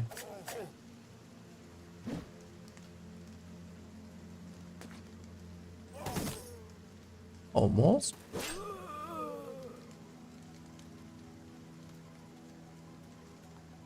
All of these guys are too slow to have any impact now. Maybe he can still have an impact. Bonk. Yeah. But we are prepared for the trolling. The dagger bro might be able to clean up. Doing a damn good job this fight. Oh, be nice. So averaging 250 XP, a bit more on every bro. So 3k plus XP. Really good. Very little loot, but that's totally okay. It was mainly about the XP. Definitely take this hat. It's a good hat. Don't want to miss out on that because it doesn't reduce vision. So at night we can still see stuff and kill stuff.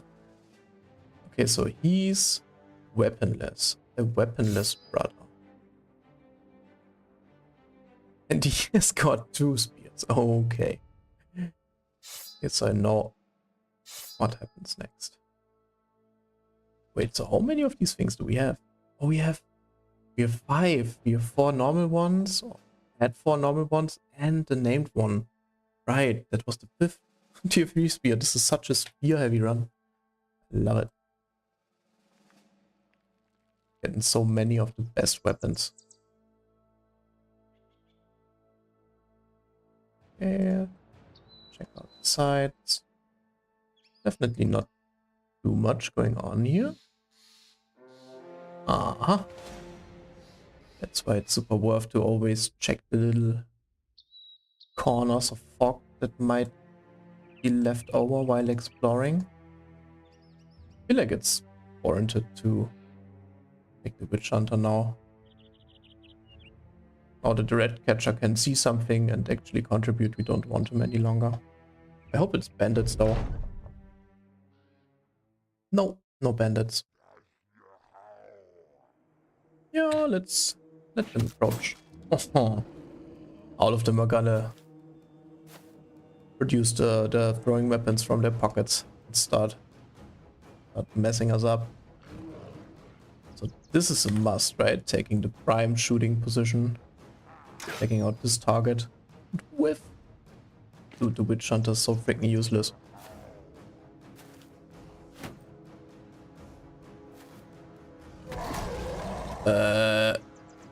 Okay.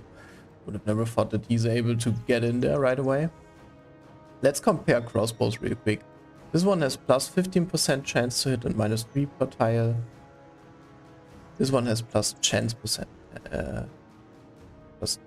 chance to hit and minus 3 per tile. So this is... Maybe he should be using the seemingly worse crossbows. We can actually hit something with less damage, but maybe he won't be that useless all the time. Definitely focusing the, the ranged Orc Young here, or trying to at least. What a futile effort. Let's wait with the banner for now until we've properly arranged. So this bro can... He might be spear walling later. Let's see how much damage we can deal here. He wants to stun. Noise. Little orcs can be stunned.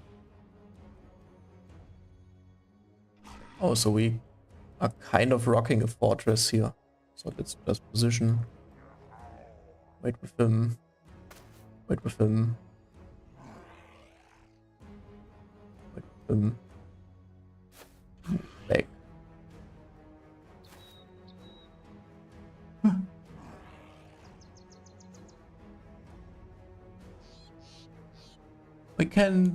Why can't he attack this guy? This is a bug, right? This is like one tile of height difference. Yeah. Why can't he attack up there? The scam is this. He's got 4 vision, he should be able to see this. Oh. Yeah. Getting completely trolled. It's almost the repairing. We find out. Here we can line up a nice attack. Or we definitely spear wall the flank. Yeah, here we can just get ready to do our thing. Let him close in. We want it. We are ready. Boy.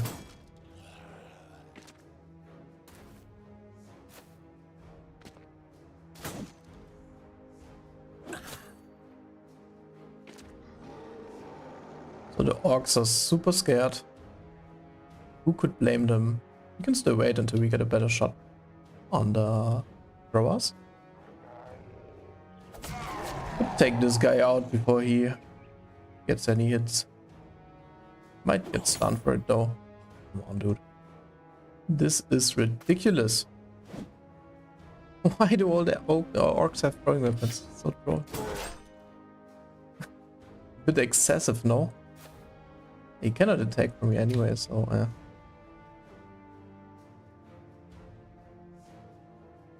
yeah, let's let him... Oh, I wanted to say let's let him close in and not spear wall. I think I was quicker than the mind though. Definitely stun this dude to prep him for the death blows. Might want to move later so we can step here. Yeah, that's a good idea. I have to shoot now. Oh, could have thrown too. That wouldn't have been bad. Completely nuking this guy out of this world. Yeah, do we want to move out? I mean, I guess. Oh, we are taking so much unnecessary throwing damage. Let's give him the business. Oh, get him, puppers. Good hits. Would have fled already.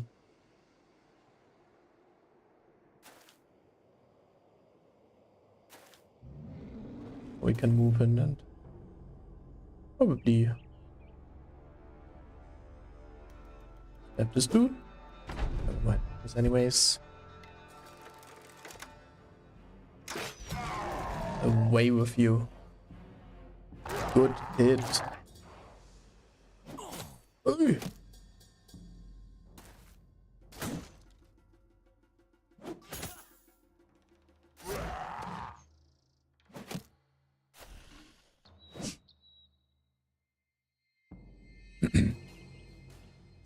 Can still act. Oh, we couldn't attack if we went down there, so probably wait to free up one of these tiles. Let's let him act first. Might want to take a shot over here. Ooh. Was a hit, but it wasn't enough.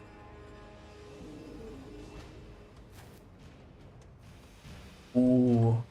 This noggin is too tempting. Ooh. Oh. What a juicy damage.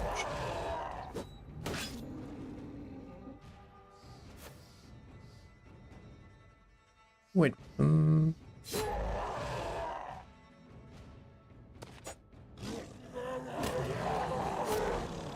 Yeah, make him scatter and run. No attack with the sergeant this turn. It's fine though. He will flee. Oh. Yep. Here we get stun. Nice. And I thought the Witch Hunter would finally land a kill shot. Seems like it's a dog for the doggo though. Nice hit over the rift. Cool, cool, cool, cool.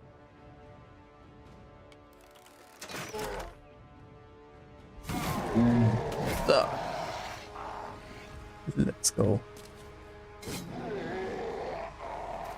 So it feels like the team is definitely ramping up power now. Some good killer turns happening. Finally got level 7 on the Witch Hunter, bro.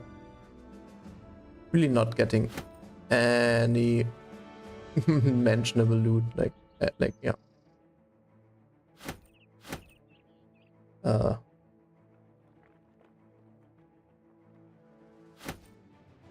This is way too much food for one day. You can just go like this. How much food do we need in one day? Not that much, right?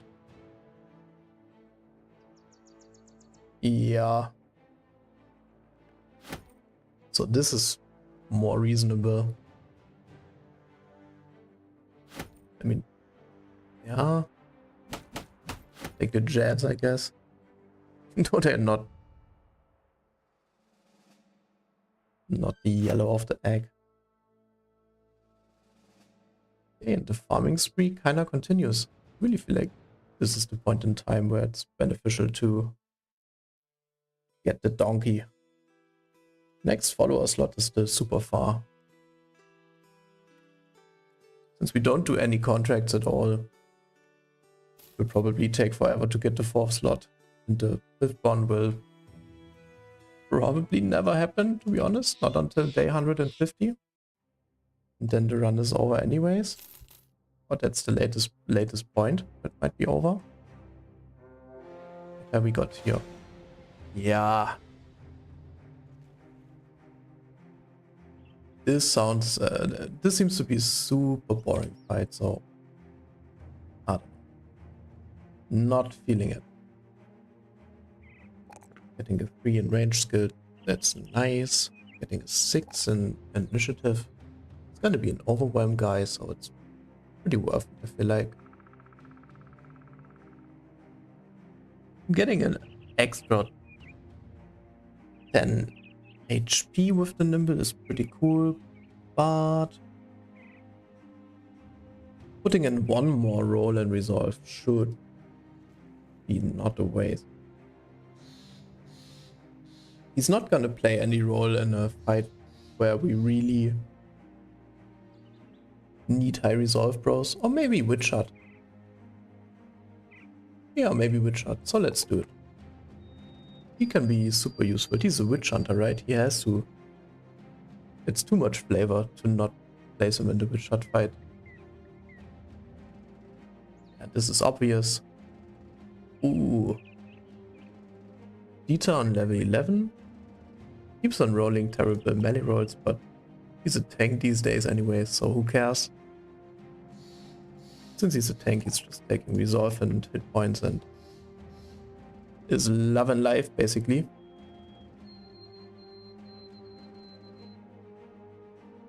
Now, not too sure about his last perks. He could take fearsome. It's kinda unnecessary though. He might end up as a lone wolf tank, but I will postpone the decision. Really got to make up my mind on that. Spear Brother. These are like auto takes, so it's basically, he would love, oh no, he has more resolve than it seems at first glance, so it's not that bad. But yeah, obviously taking a bit more fatigue. He doesn't really need more HP at all. Finally getting the fearsome perk. Wow. Okay, so okay, it's 2 level 11 level ups with 1 fight. It's good, man. In which case he will be one of the dudes who might be an arena pro at some point, so he will be fine in the resolve department.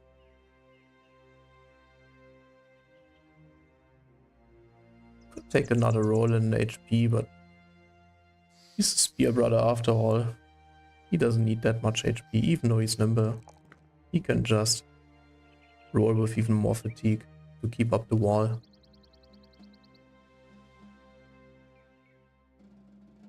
And I'm pretty sure he's gonna take Fortified Mind just to make the fearsome procs extra effective. And later on he's either gonna be a Nimbleforge bro. Would be kinda troll, but it still might be possible if we find the perfectly suitable armor. And otherwise he might probably get like Underdog or Steel Bro or something. But he doesn't benefit a lot from from taking the perk now, so we might as well not pick it for now. And now the level 11 bro will be benched for the near future until we really need like a solid frontliner. An additional one. And we definitely want to equip the shield though, because it's so freaking good. So I guess the Stun Brother will get the cool shield for now.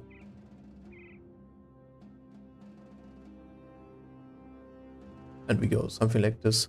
He can poke and retreat to the second line. Dieter, you hold that. You hold that, son. Oh, it's another undead fight? Oh well. Should definitely be taking it though. It's right on the way. Okay, this looks like it's a necromancer fight. And it's only a necromancer, so we will wait, but then definitely approach and kind of trying to bum rush the enemy. Flank with one brother and take out the necromancer.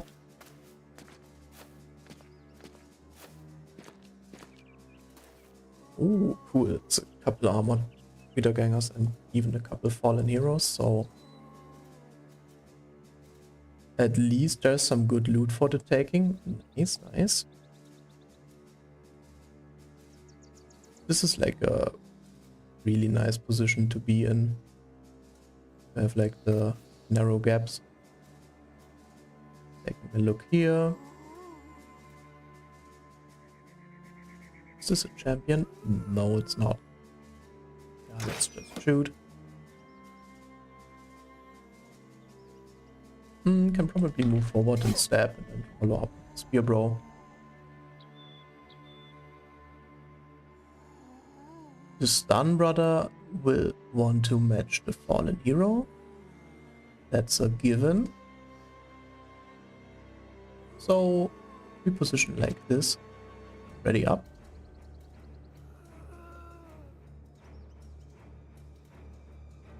Necro might be here because his Guardian is waiting there. Doesn't really matter who we shoot here, I feel like. No good setup for like a proper triple swing, so for now we just chill here and wait. This is obvious. probably want Rod on the top to circle around. So here the stunner will have a shot on the fallen hero no matter where he closes in, but I guess he will close in here. He's a stupid undead zombie after all. I think walking a bit of a bigger circle so they don't get the idea to jump on us up here is not the worst thing in the world.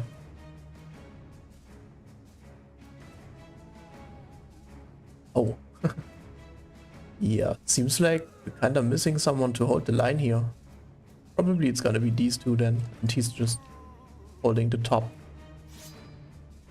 I shouldn't have Spearbolt actually. We're gonna be too early in turn order to make any use of that. It's just a waste of fatigue. But oh well. And this bro also doesn't really know where to go, to be honest. Maybe just approach like this and see if any opportunities come up. Here we can still wait and chill. Whoa. I think it was a double step to the head. So lucky. He will put some hurt on us, the possessed zombie, but willing to take it. I feel like taking care of the fallen hero is by far the most important thing here.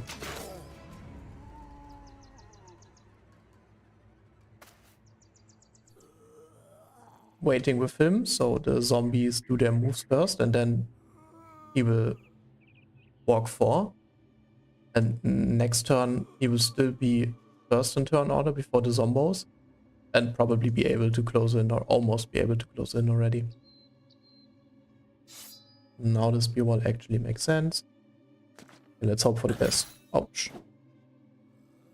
Okay, 2 attacks. What the hell, that's not too bad. I would be really mad if the Wiedergänger decides to take the spot of the fallen hero though, and it seems like it's exactly what's happening right now. So, not loving it.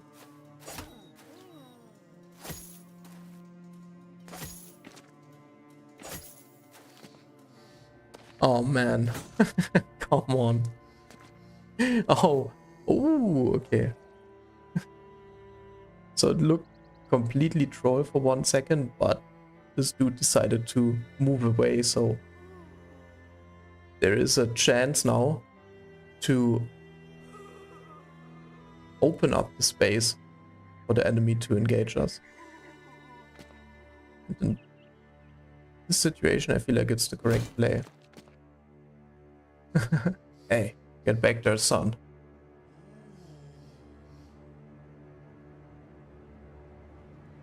He's already moved, now he's blocking the way, which is a bit annoying. Yeah, he just circle. Okay, and he moves up anyways. Yeah, right. Yeah, right. Okay.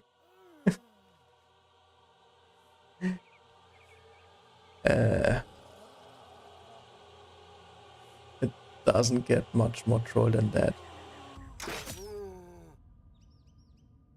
So let's get rid of the zombies here.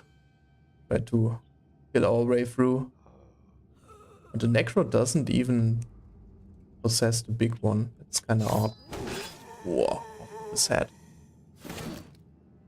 At least this guy won't resurrect now. Did they move? Yes. Okay, so now we go here and then it's a 4 move turn to close in. Which will relieve so much of the pressure.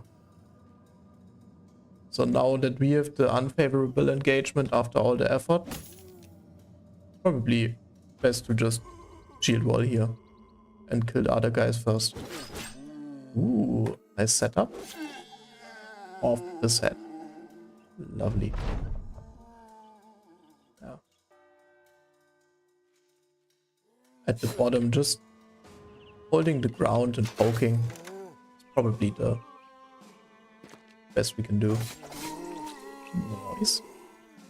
Now we can wait and let him come. So this is not good. This might actually hurt really bad, but not much to be done. At least it won't happen again. So let's hope that the shield wall will do the work.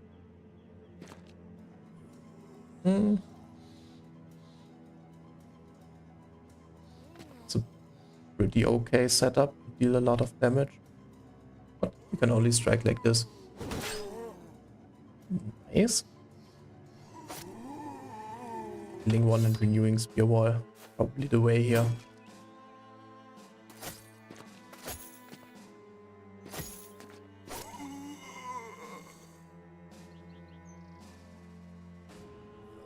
Not even worth prepping anything for the dagger bro here.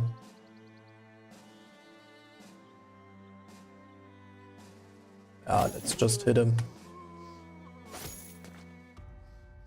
I assume the dagger bro will be able to finish the job with both of these enemies.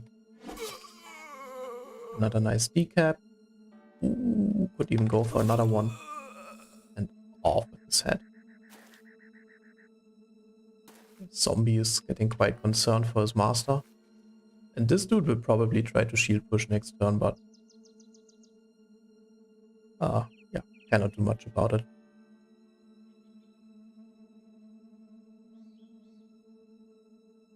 So shield pushing here would be an option, but it might lead to the fallen hero going back on the sword brother. Could also retreat here. Okay, let's try that and see how it works out, just for science. Okay, he's coming back in. But at least he lost 2 of his attacks, so I feel like that's better than just shield walling and taking 3 hits there. Cannot move here really. Yeah, just holding the ground, and everybody smoking on the fallen hero now should be the play.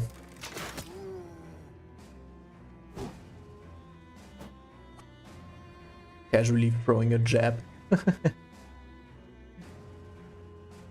I cannot attack this turn. Maybe we can. This dude can hop over. Over. Ooh. Is this a good lineup? I guess the spear brother, the spear zombie has a higher chance of hitting anything. Chop his leg up. Let's go. Yeah. Bring up the stunner bros. Kinda nice here, even though the fallen hero isn't the most important without the necro. Or like not really that dangerous. Definitely want to go in and prevent this guy from attacking the Cleaver brother. Shields up. And he should lay down some hurt here. Hold the banner high. Oh, okay. So, kind of feels good now that the swine, the hedge knight, is almost there to save the day. The necro didn't expect double flank. Noise. That's the teamwork you love to see as a captain. Ah, come on, why we at it? Jump on him, guys. Give it to him.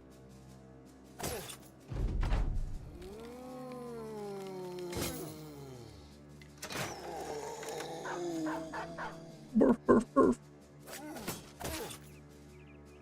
Don't even think it's worth waiting for the stun here. Bye-bye.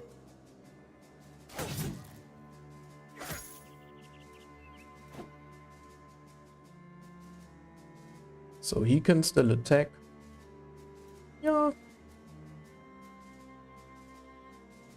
I mean, yeah. Damn. Not much left of the necro after this hit. Let one head fly. Yeah, this should be easy to clear up.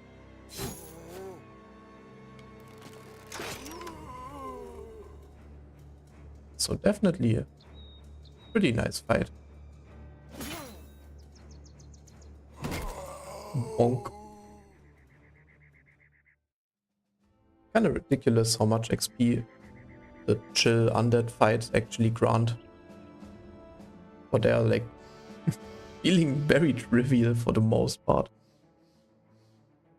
So but we get the flanched mace, no it's a winged mace. Might be able to make use of that, not sure now. Couple K in treasure, that's really good. Ching.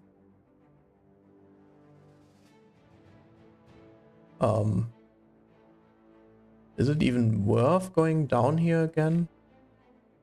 Yeah, why not, right? Oh, okay.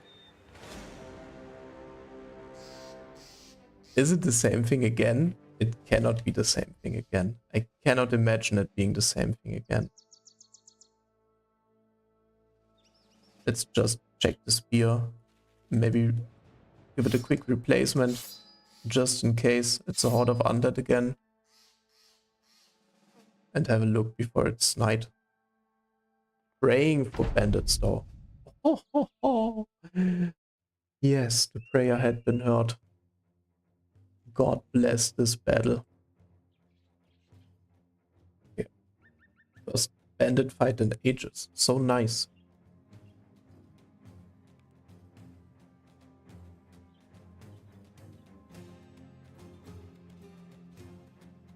They're looking quite scared.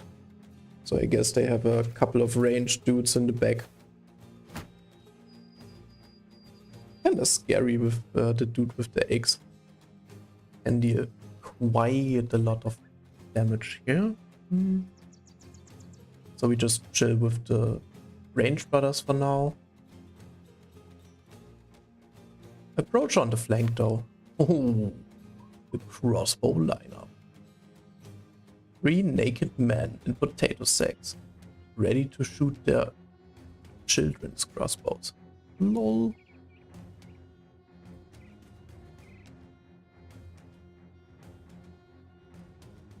I feel like going up here and being ready to stun if someone's hiding in there wouldn't be a bad thing to do. Let's try that, but no one's in there, okay.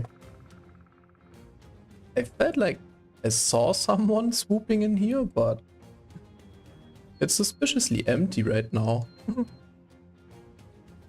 And another crossbow guy, what? Yeah. Some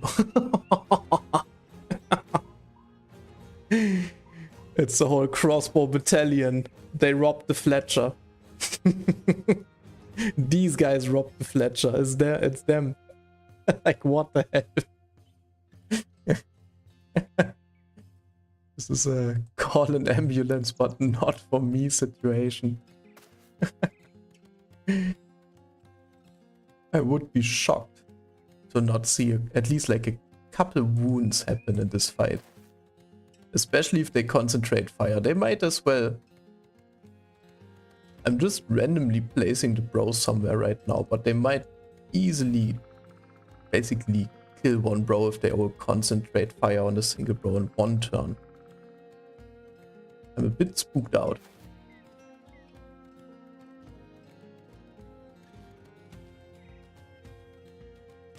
So this dude would be a good target, but I think it's blocked right now. Yeah, so let's just get in position. Kinda lacking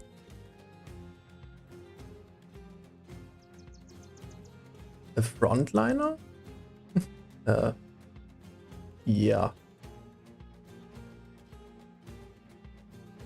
Well, let's hide behind the bush for now. You know, the herd is about to begin. Oh shit! There he is. Look at his smug face. He knew he was hiding. Shot 1. Shot 2. Performing a little zigzag dancing step before shooting. Okay. Most of the battalion missed, luckily. It's such a crazy firing line. Ooh, landing a shot on the eggs, dude, would be quite valuable. It's even a headshot, but no combat relevant wound, if I'm not mistaken. I'm a bit scared for the banner here. Putting him in melee contact feels a bit odd to me now. Since the long eggs, Brigand can just walk up and basically get a free hit. But here we cannot even get into cover behind the shield, so let's be a bit risky here. And have the possibility of a double attack with the sword lance. Okay, so now we get to shoot. But the tables have turned. Headshot would be epic here. Other option would be hoping the shot goes astray and hits the long eggs, dude. But I prefer a headshot. Ah, almost. Got a nice wound though. Okay, this is clear. He missed his shot. He's pretty done for. And now the suffering begins. All the crossbows are lined up.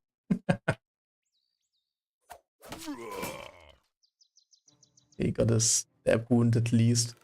Not the best hits though. Oh, what? What's he doing? Oh shit. Run! Oh god. Oh god. Kitty cat powers activated. Run! Holy shit. This is the stupidest brigand fight. I want my zombies back. Take it all back. I love zombie fights. They're the best. 50% chance to hit? Nah. Give it a 1, give it a 2. Ah, dude. Sad he missed that.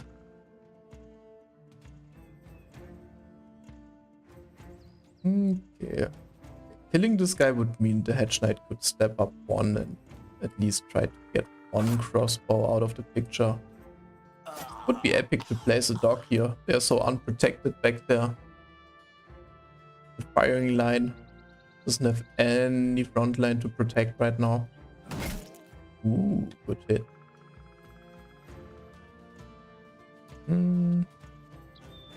Definitely bonk him once. That one hurt. Would be nice to kill this guy with someone else, so... Yeah, but we don't have anyone. Yeah, can just go in with the stunner next turn.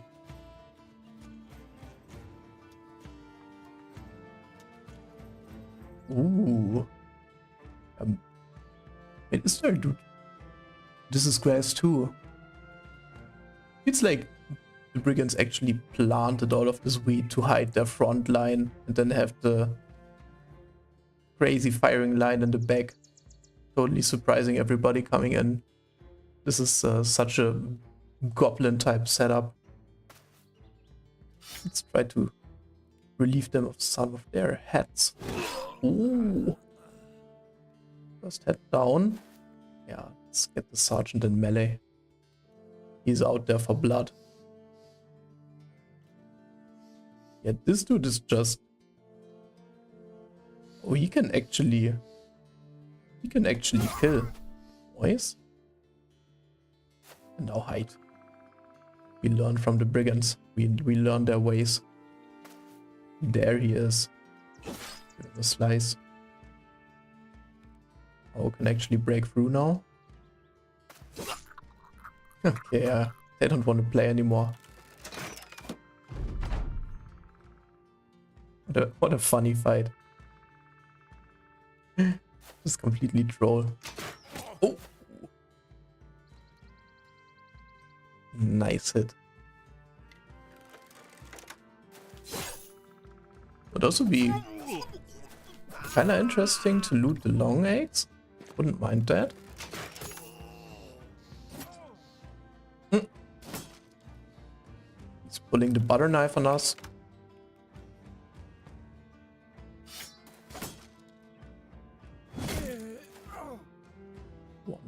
Unless no real way of getting this guy in melee contact. Yeah, it's a bit tough. Could try to ignore the zone of control. Noise. So, no proper sword lens. Oh, but skill reset definitely possible. Okay, now it's just cleanup. Ooh, that might be a firing solution. The aim is true and steady. Stabbing the guts. Wait, is there still one alive? Ah, okay. The dude with the immensely oversized head. Time to pop it down to size. Yeah. Yeah, pretty fun though. It was actually very enjoyable. And they dropped the long eggs. Nice. Bit too late to use the flail now. But really fun and really funny. I liked it a lot. Could maybe make use of the decayed heater shield. I doubt it, but let's keep it for now. And yeah, to be honest, it feels like selling wouldn't be a total waste of time right now. I'm trying to clear all of this without selling, it's a bit ambitious right now.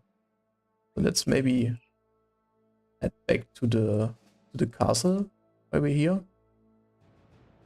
Don't know if this is blocked though, so gonna take the hopefully shorter route. If this would be like a long mountain range over here, it would be so sad to have to cross it. Takes forever and ever. And now, muster the troops, muster the troops, muster the troops. No muster the troops. Can't always be lucky. Came across first cut his cover on your way here. It's on the plains to the south. No, good sir, it's not. I've been there, I can tell for sure.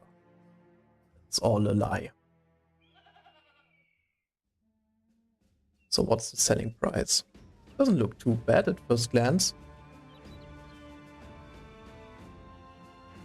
Any 100 worth item? 180? It's not pretty, but it's not the worst. So, okay, it's actually pretty bad. Okay, let's be real, it's actually pretty bad.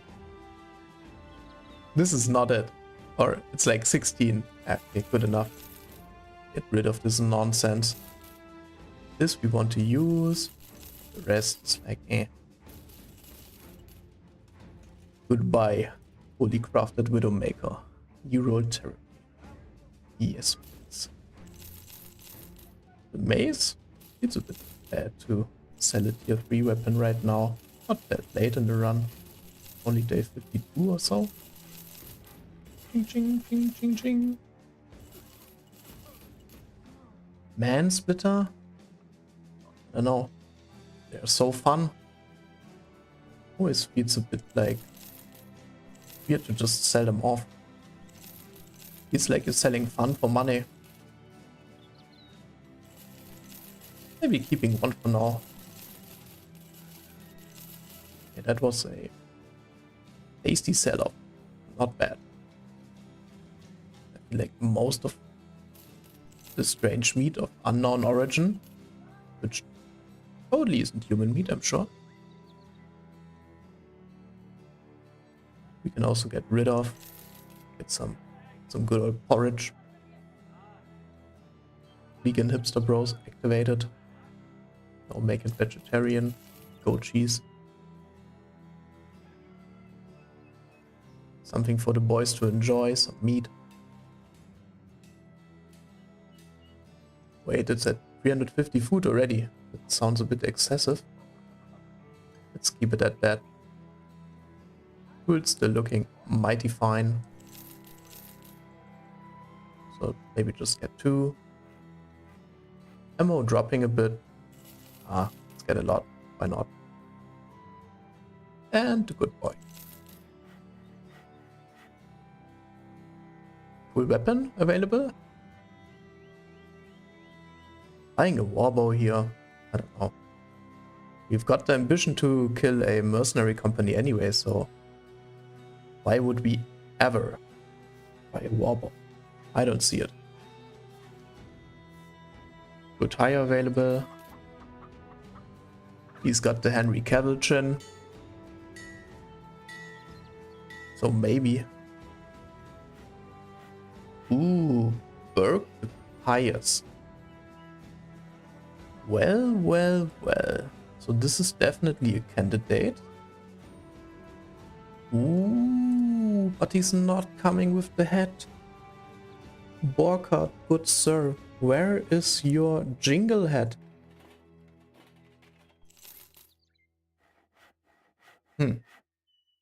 Still gonna hire him though. This is an interesting background too. They are really solid, like hybrids. You know, some people don't like them, but I quite like them. And the weapon itself is like 3k in the weaponsmith, so it's not a bad bargain. Let's see if he's got a good trade. Oh ho! Oh ho ho! You, sir, are hired.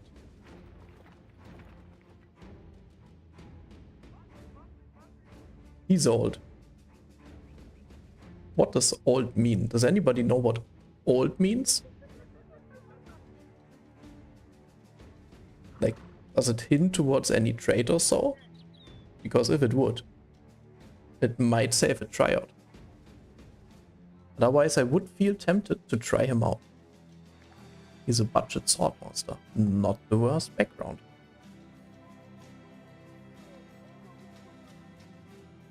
And he's the pious. His helmet is not only good, but it's also looking very, very cool. 2 good arguments to buy it. And I think it's worth like 2k. The pole hammer we actually want. It's not worth that much money, but let's say 1.5k.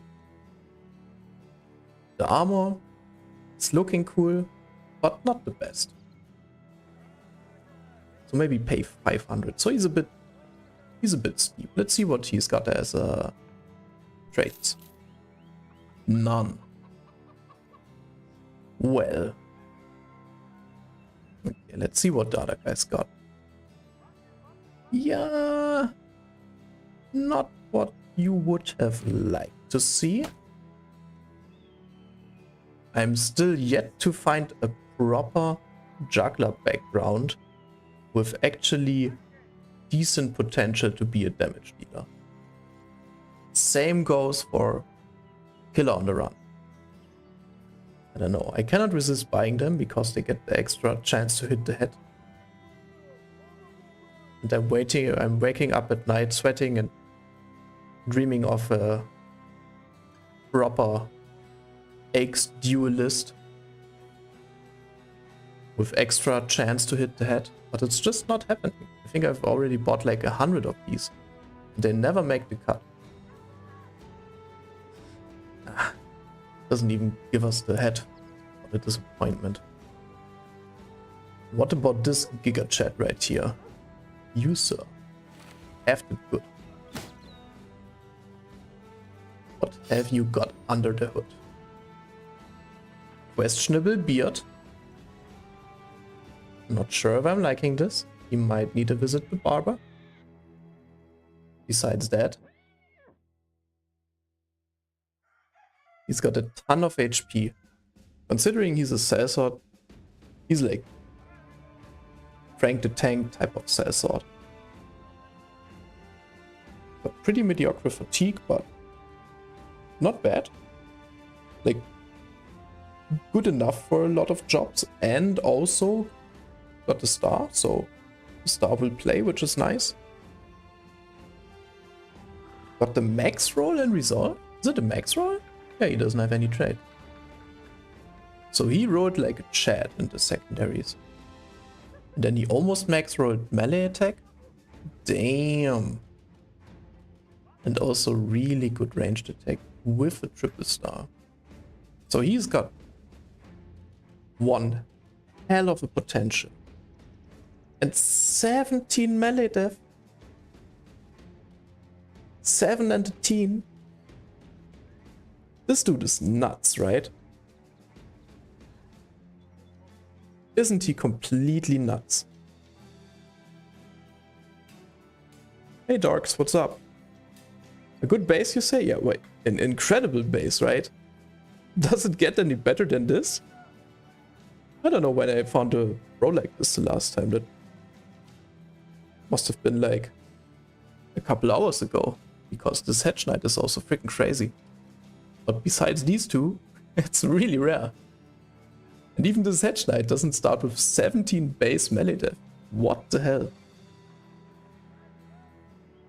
The question is what to do with this guy, right? Suddenly there's a pressure. I don't want to mess this guy up. I really don't. Now things that come to mind are Bowmaster. I really don't like to build bows on brothers with mediocre melee attack. Ranged attack, but this guy got potential, right? With gifted, he will always basically hit 100. So bow is definitely an option. The thing that speaks against it for me is that it's kind of hard to make a bow work with the combination of like some hybrid build, to do like some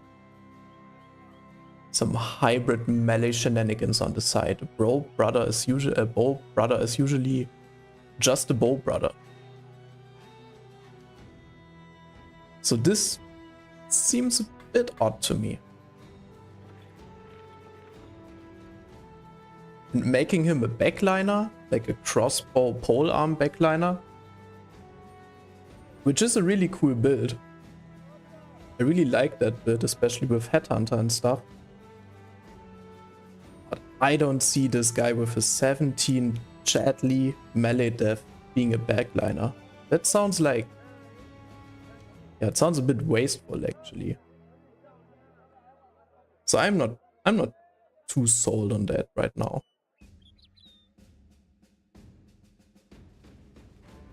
Okay, now let's activate brain cells and think a bit further.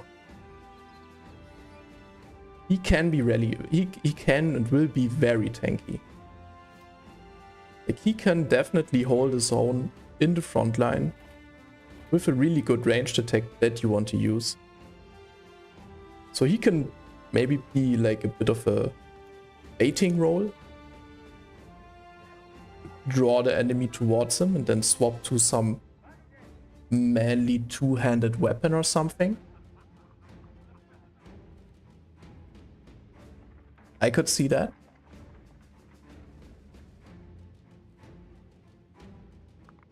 He could also be a crossbow dude with a two-handed weapon in the back. Now that I think about it. Like a crossbow takes 4 AP to reload and 3 AP to shoot. So he could bonk someone on the head with a two-hander. And in case he makes a kill and gets a berserk stack, he could actually not only fire, but reload and fire. Would that be any good?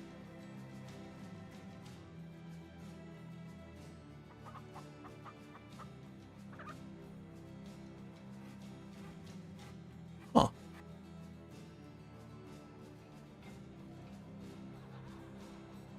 Sounds like an experiment I would be willing to try. If anyone has any other suggestions, I'm totally open. The only thing I'm really set on is this brother should use his ranged attack And he should be positioned in some type of way that he can also like take some heat, make a bit, make some use of the melee death. He doesn't have to take all the melee death rolls, but at least like 3s and so on. So he ends at 30, 35, something like that. It's kind of given to me.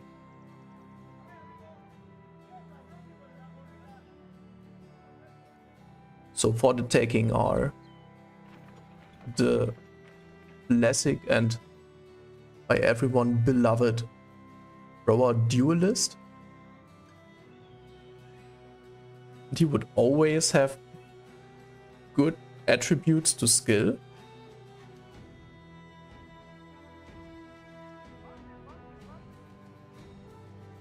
Or the before mentioned like two-handed something, crossbow, whatever.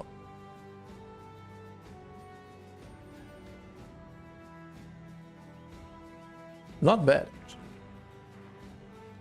Let's see what he rolls. maybe that helps deciding. Okay, so perfect range roll. Nice, nice. Absolutely terrible. Otherwise. Okay. Not what you want to see. Not specifically the best right here. Like taking some fatigue will definitely be good. I want to build something on him that uses the fatigue. And then getting a bit of melee skill on top is also probably not bad. Would anyone take +4 range defense here? I don't think it would be the worst thing to do. I think it could be good.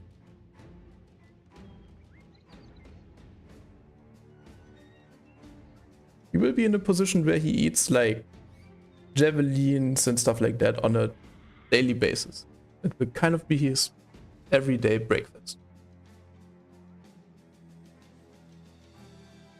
But I think that opens up the most options for later. Not bad, not bad. And he's a good brother, so we want him to live. And the only way to achieve that is by giving him the magical kitty cat powers. Yes, sir.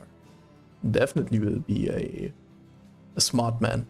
He will become a student of the art of war. He gets his armor back. He can get some Chadley clothing for now. And he won't hit anything at all, right?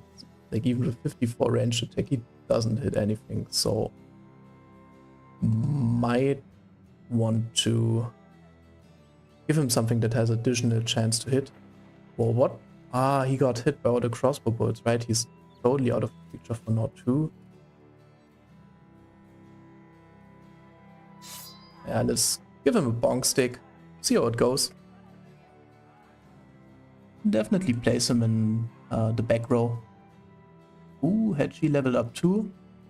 Nice rolls, nice rolls. Yeah, skipping a +4 fatigue? I don't think so. He's supposed to be the epic hammer flank brother I'm planning to post on Reddit about. So he needs to deal a lot of damage. Did we get another bro? It was just 2 by now, right? So there's probably still 1 to come. And he's already got the hammer mastery perk and quicken, so he's totally ready to get a pole hammer too.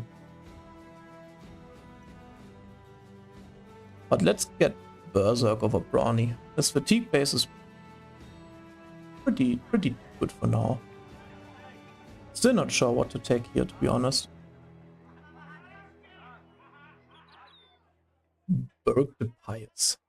Yeah, I mean, he doesn't have a trait, but if he rolls really well, the clock is ticking. There's not so much time to level up new bros. Like in 10, 20 days latest, the team must be set, otherwise it will be quite tough to clear the whole map and get all the legendary locations done. So I think this might still be worth it. 92 melee with spear? You mean hard mood? The companion? Yeah, of course. Oh, you think it's not enough?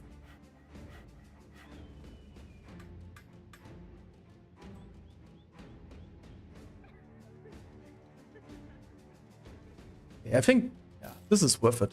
This is actually worth it. Let's hope it pays out.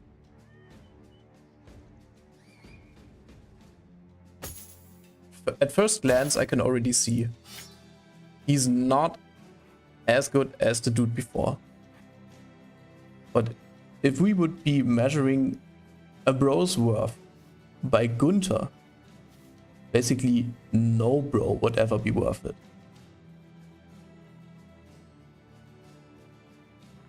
So what are the positives about this bro? He's got okay health, like every oath taker always has. Not much that can go bad here. Oh, I just saw 92 melee. Why spear? You mean why make a bro with such high melee attack a spear bro? Well, because spear bros are mostly dependent on a very high melee attack. It's like the most important attribute for them. Like they really need a very high melee attack to always connect with the spear wall.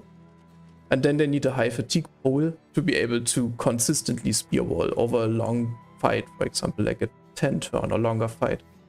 So you really only need like melee skill and fatigue on the spear bro. Everything else is basically optional. It's nice to have a bit of death, bit of health in case like they eat a couple javelins, but it's all optional. The only things that matter are like melee attack and then fatigue to be able to keep it up. So this bro will only end up at quote unquote 85 melee skill. He will have quite some trouble holding like a bunch of chosen back and making them like not engage you and overwhelm you at the flanks.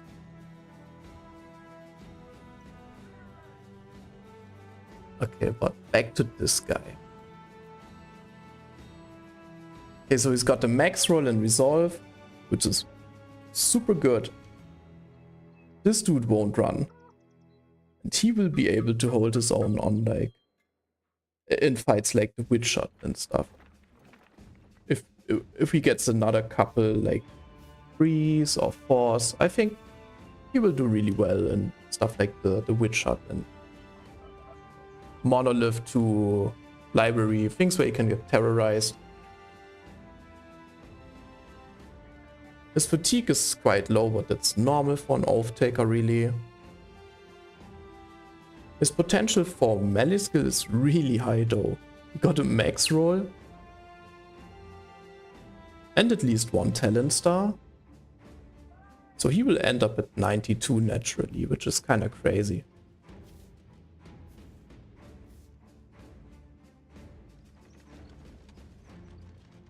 He's kind of feeling like a backliner to me.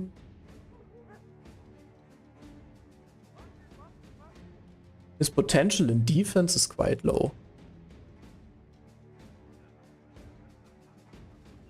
But not only is his potential for melee death quite low, he's also coming with a like little fatigue pool and no talent stars. So he won't be able to swing his weapon yet.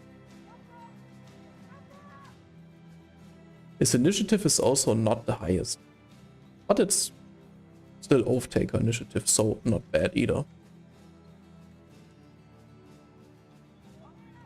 Really not sure what this dude could be actually.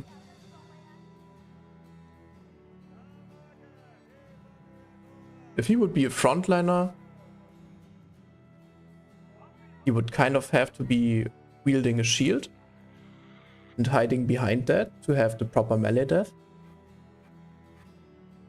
And then he wouldn't exactly have the fatigue you would want to keep on attacking. We already have a specialized sword dodge tank with shield, and I feel like having 2 of these is a bit unnecessary. So the things I would see for him is actually being a spear bro too, but at some point it's too many spear bros. How many do you need? I don't know. Probably not 4. Making him a flail bro could be cool with the sensor flail. Then he would have to be nimble. That could actually work out. Could actually be a flail bro.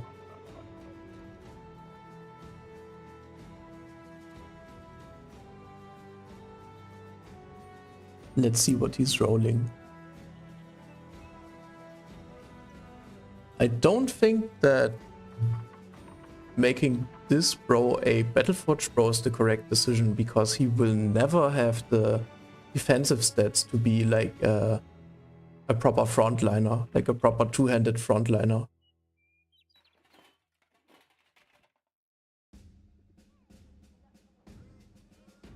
He could become a duelist.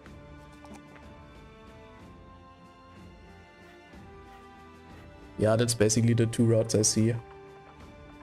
Kinda sucks that he starts with -6 range def. That could come to bite him in the ass.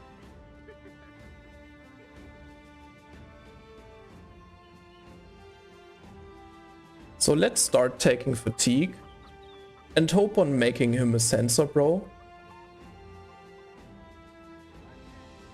It's a bit ambitious to plan with it from the start, but like plan with having the sensor in the inventory and being able to use it, since we haven't even found the abandoned village. But I have a feeling we will find it soon. Ah, no, not Colossus. He gets the kitty cat powers, so he survives. And yeah, I guess since the first bros are level 11 now, it's only these 2. You can actually start leveling up new guys, which is really nice. He can get the hammer, it's good man, a well-deserved bonk stick, and now there's 1 free space. This guy is already being leveled now. He can get his old armor back. Oh, it's not his old armor, it's the Oathtaker armor. He came with shitty armor. Would also be nice to raise a hammer bro now. I don't know if there's a suitable candidate in the team currently. Possibly the stun bro. Could take a second weapon mastery. So we will just get like whatever we have right now. And a dagger. Ooh. Let's give him one of the long axes. That's kind of nice. And the hammer flank is almost active. Let's see how he performs. I have a feeling might not as amazing as the guys on Reddit used to tell me, but it's only one way of finding out.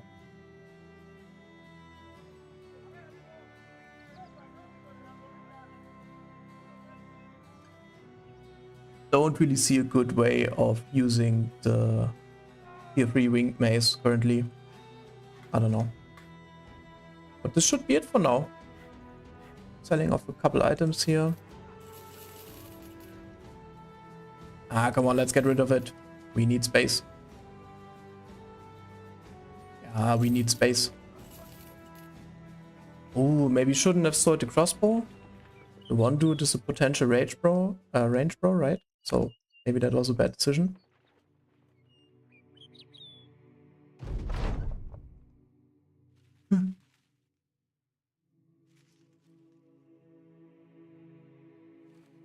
Oh, they're trying to get the fingers of some corpse, right?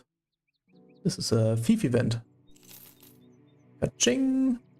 Thank you, good sir, for your effort. Nice. Aha, yeah. The feeling. I had it. I was feeling it. And there it is. Nice, right? Let's get in there. I feel like this is the perfect time. Isn't it designed to be made at like, or like to be fought at day 60 or something? I feel like we are close enough. But this is a shitty fight for level 1 and 2 bros. So I think we cannot level them here. At least not without totally risking them dying. Let's get the old dudes in. This is also an excellent fight for Spear Bros. Spear Bros are super good in this fight. He still has 2 perks. But he has got too low of a melee attack to ever wield a one-handed hammer. He won't hit anything with it. Rotation? I don't know. His fatigue is so low too. So we find a bunch of weirdos in an abandoned village and they are up to no good. And we just rush in and bonk them on the head, like we always do with every enemy.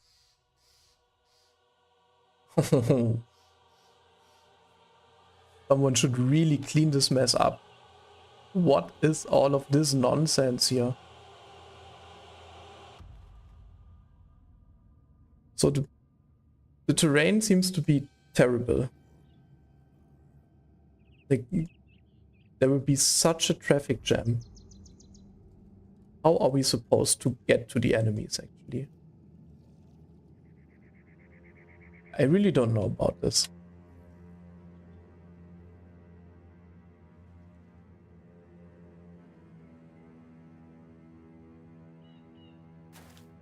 So there's 3 necromancer type of enemies in this fight.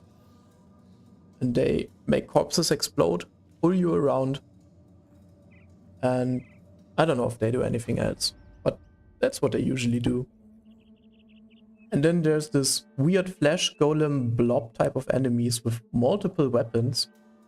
They either hit you or they lick you.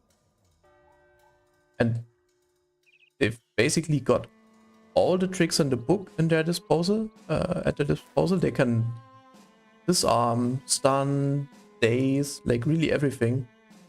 So it's kind of hard to judge what they're gonna do and how tough it's gonna be. I have problems doing it at least. So I feel like yeah, 1, 2, 3 dudes are gonna go in contact here and start bashing. So he's the first one. You might want to zip through these narrow passages here and then let the other guys like follow up, because they will be coming from 3 different directions. One of the enemies, like the necros, is down here, and the other one is up here or something. And taking them out one by one is really key in this fight. Like moving towards one target and not just staying in the middle and let them come from all sides. Otherwise you will be so surrounded. What's up, Alexa Gray? Isn't that some... I don't know, I'm not gonna say it.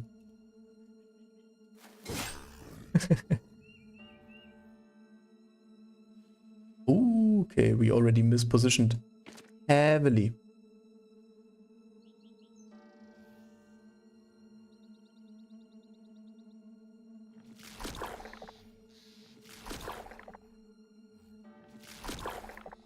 Well, it seems like we are about to say goodbye to the witch hunter. Yeah.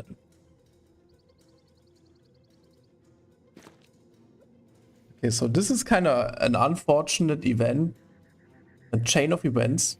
Him getting pulled like 3 times in the very back line and being totally isolated. I don't like that, to be honest. This sounds like it could get out of hand super fast. And we really need to like catch up and try to support, but I don't know how. Could maybe release a dog? I don't know if that will help us in any way.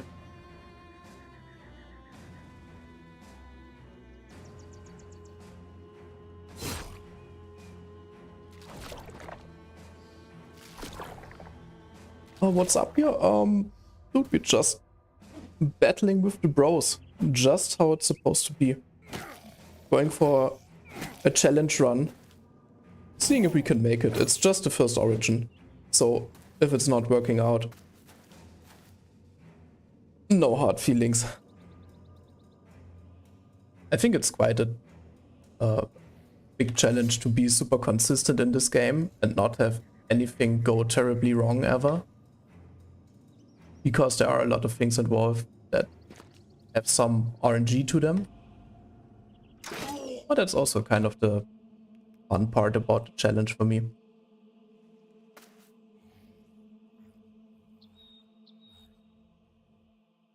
Okay, so now stunning and doing the classic the classic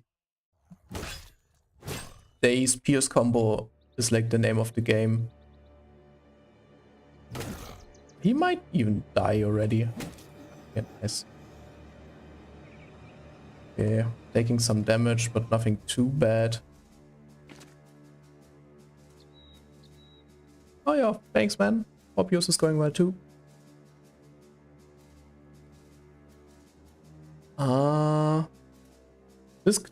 This dude could just stay here and spear wall and kind of repel the enemy from closing in from the back. But I don't think he needs to do anything this turn. I feel like... yeah, they won't make it anyways. They should have 4 movement like most enemies. We want to get into contact with one of them at best. Not too many. He can get into position to... yeah, close in next turn and give him the bonk. Ooh, double hit. Nice. Yeah, and the Witch Hunter is kind of in his... out of his comfort zone, in his uncomfortable zone. And I put a shield in his backpack for the odd situation that he would ever get engaged in melee and be kind of helpless there. So I think this is the time to pull it out. And now he's at least got 23 defense and can also shield wall up. Kinda nice to have it now. It's kinda good.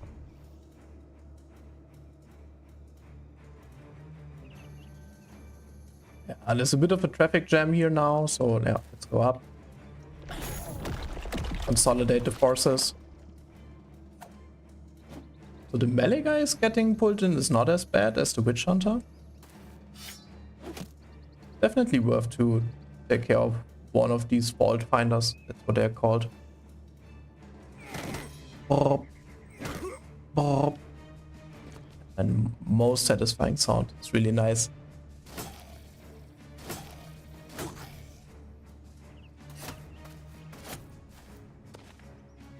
Old man. Old. The mighty toothpick.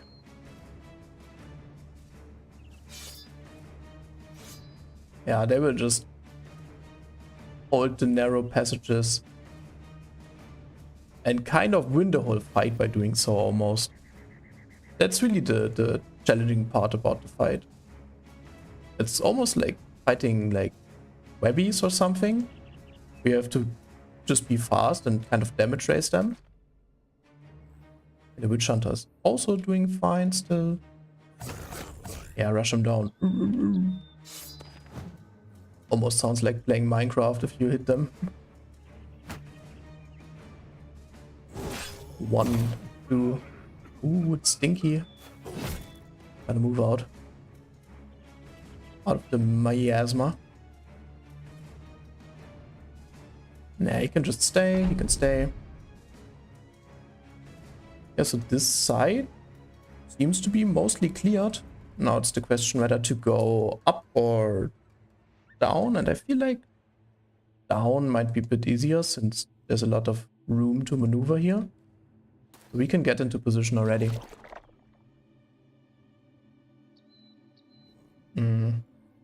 Definitely don't want to stand in this stinky zone. And these guys are just annoying. Always pulling you where you don't want to be. I've yet to like really find out and learn how to position against them. It feels so hard to like keep track of everything and all the possibilities where they might pull you and what the possible objects are they can pull you to, especially in the next fight in this like semi-quest line where there's even more of these guys and even more fault finders and I don't know, just so many unforeseen things happen and suddenly your bro is in the terrible position, like the worst position you could ever imagine. You're like, yeah, well, great. I guess moving up one is quite okay to have a bit more room to engage on one guy and take him out. Here we're not in position yet, so maybe not there. Oh, and this dude slipped past the spear wall. He will probably be the first victim then. Yeah, here we can just move up, get ready to strike. I think these guys are just gonna hold up here. They're not really like gonna push for now.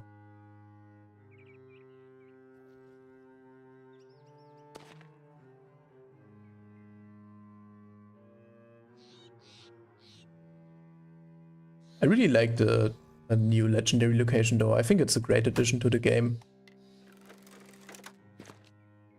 It's also nice that it's like it's a totally unique thing. You don't have any remotely similar fight in the whole game. Only exception might be the Kraken fight, but I'm not sure about that because I've never actually done it, to be honest. I've only heard that it's supposed to be pretty tough, but that's just hearsay, right? How tough can it really be? Ah, I like this.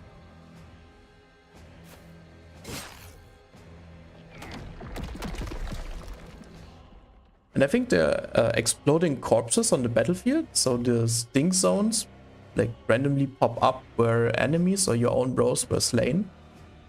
And then it's after the initial damage tick, it's basically like undead miasma. Letting... Oh yeah, right. yeah, right. Okay.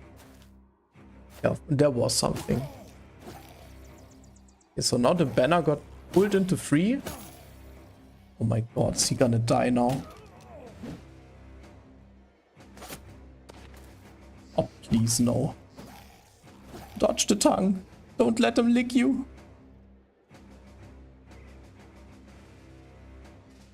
Can he still act? He can, but he does not have the fatigue it would take to push one away.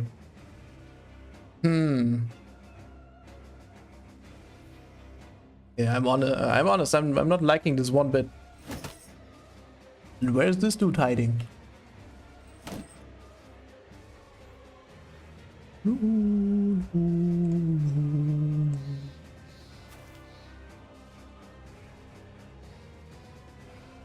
Maybe really need to rush in as fast as possible now.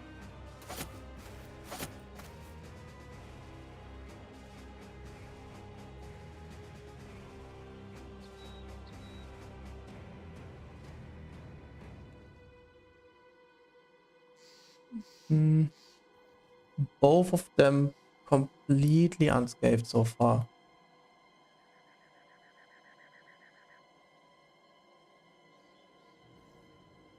So pushing this dude would relieve a bit of pressure.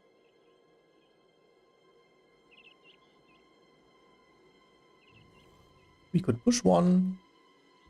Seems pretty obvious to me. Move in. And then? What then?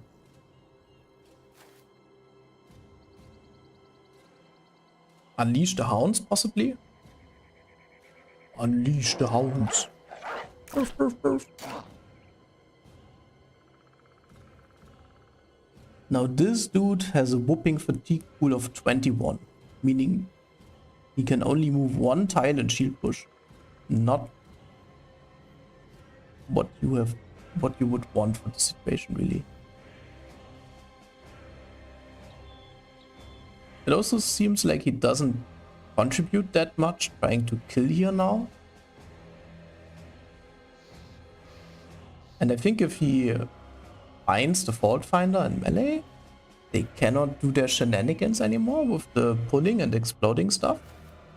So maybe try that. Cannot see through this sarcophagus. We might want to just get in here and prepare to bonk next turn, I guess. Can't see anything better right now. But he's doing a good job holding the enemy back, so we just stay here. That's the one up there. Ooh.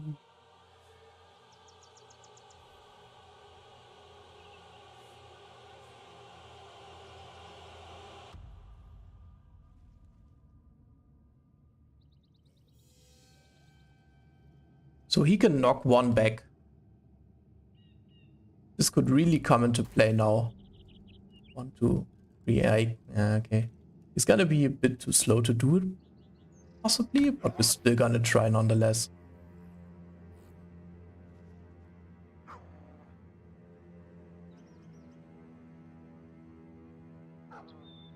He won't have a shot this turn anyway, and killing this dude isn't of as high of a prevalence as helping out down here. Sergeant is so messed up right now. We need to help him. Either way is blocked, so there's pretty much only one option, right? Yeah.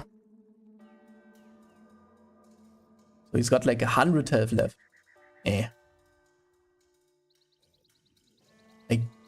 guess this dude deals the most damage. Really have no clue how much the tongue of these guys is hurting.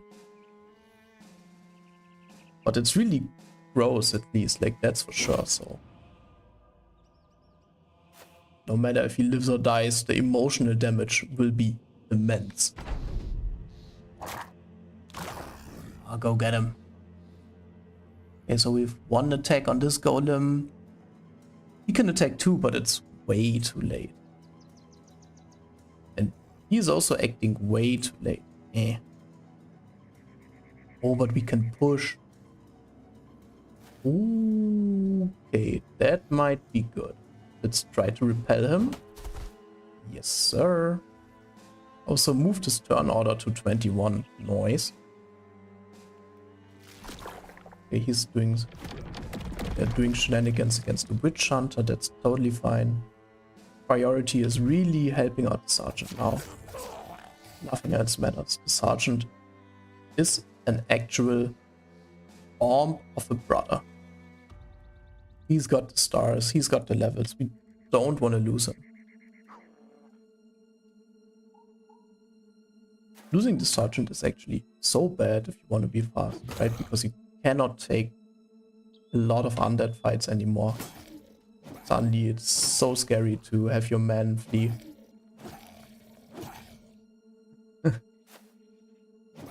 He just grabbed the sword with his tongue. And now the dude cannot attack. Yeah. Time to give him a jab. Tyson punch. In this situation, the brawler background really starts to shine. Sadly, there's no attack possibility here, but at least moving in to get some surround is good.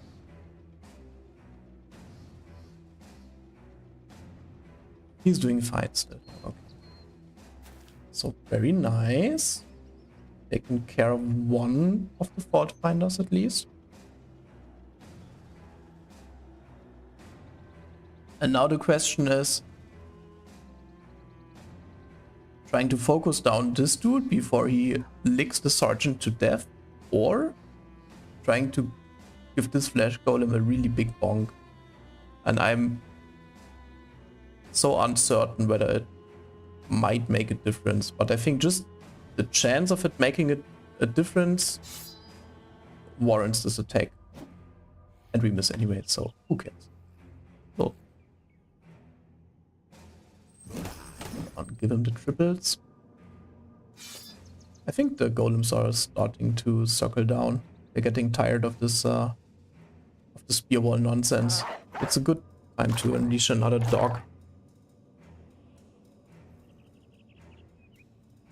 Uh-huh. And there's another opportunity to bonk one of them away. Yeah, has to be done. I mean, I can already see it. Next turn, this dude up here will instantly pull the sergeant in again. So maybe it would be a good decision to move him out of there. Oh, no, we don't have the fatigue. Amazing. Bit too greedy there, possibly. Oh, he might get engaged now. Didn't really see that coming, to be honest.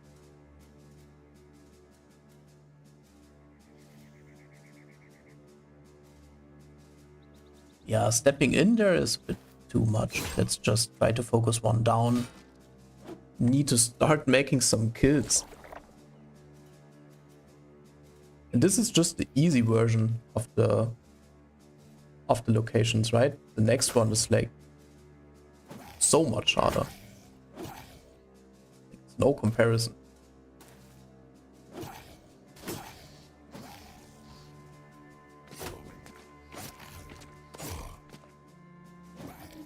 Spear walls are doing really good though. Definitely feeling really good. So he's still got his attack, so why not stun him? Why not stun him? That's right.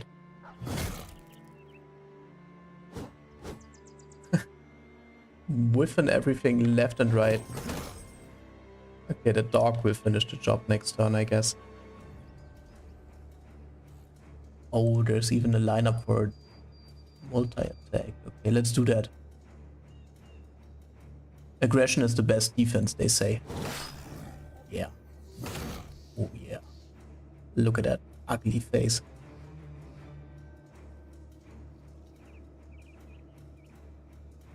He definitely had some type of terrible accident or something.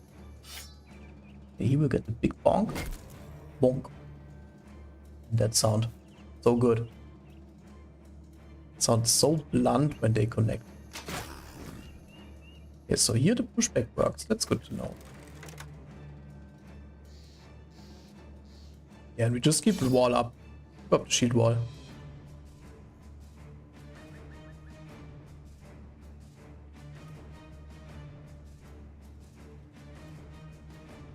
Doesn't seem necessary to go in here now. I feel like going up and just protecting the range bro is the right call. This dude is just running around in circles for ages and he's not getting anything done.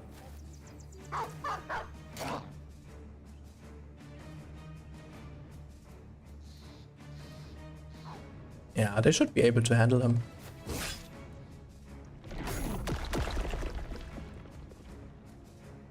Ah, okay, so the dog killed this flash golem and then it got instantly exploded. But that's not a biggie, we're gonna be moving anyways.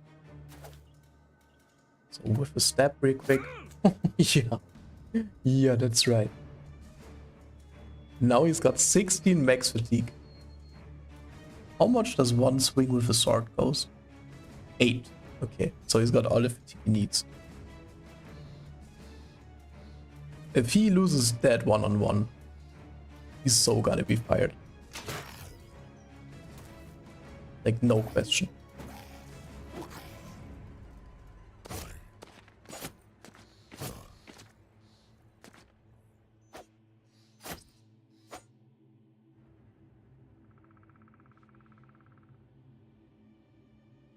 Okay, slash him up. Small. How do you guys like the fashion of these fellas? They've got these unique robes. I don't know. I feel like they're kind of cool, and there's some like fashion potential with the new clothes. I managed to make the diviner robe work really well at some point.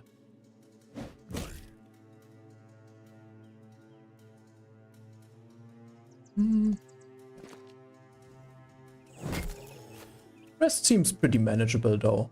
I feel like now we've got the numbers to feel a bit more comfortable here.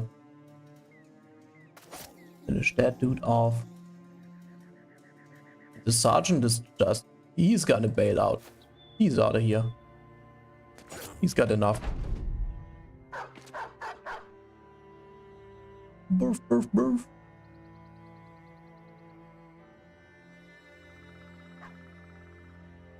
Yeah, step in, give him a stabby. Go out again. Oh, holy shit! What was that?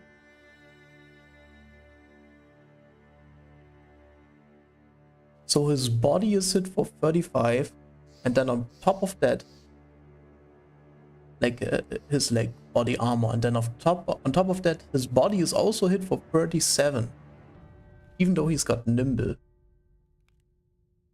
Does nimble not work against that stuff? Feels like that's an awful lot of damage. And now his kidney is messed up. Not an issue right now, because it doesn't affect the bro in the current fight, but after the fight, he will be so vulnerable.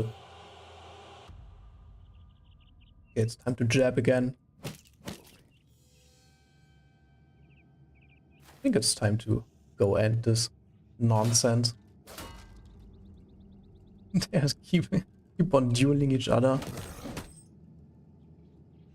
Come on, end it. Let's go. Take his head.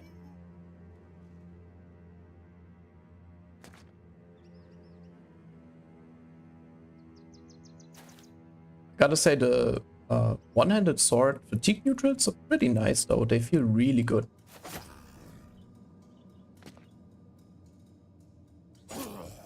This dude.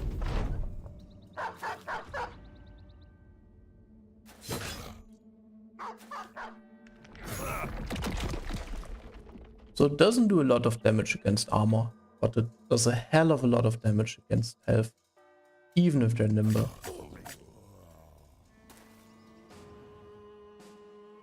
Feels like this is another of the legendary locations where Battleforged bros outshine nimble bros by so much.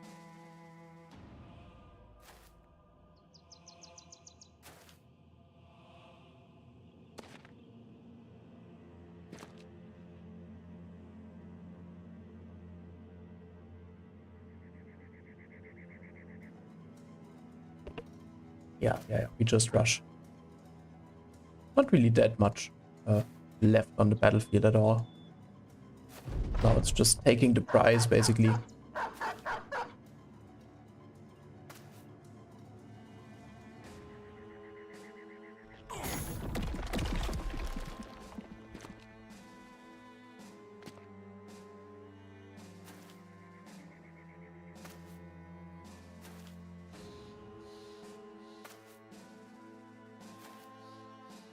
We can just run away from the corpses and then I guess nothing can happen. Go get him. Oh, he's standing. Standing in the smelly stuff still. Didn't realize. Oh, hey. Stop that.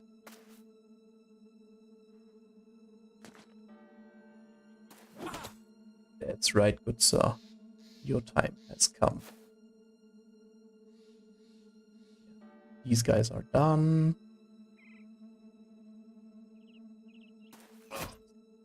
noise. Definitely running him down though.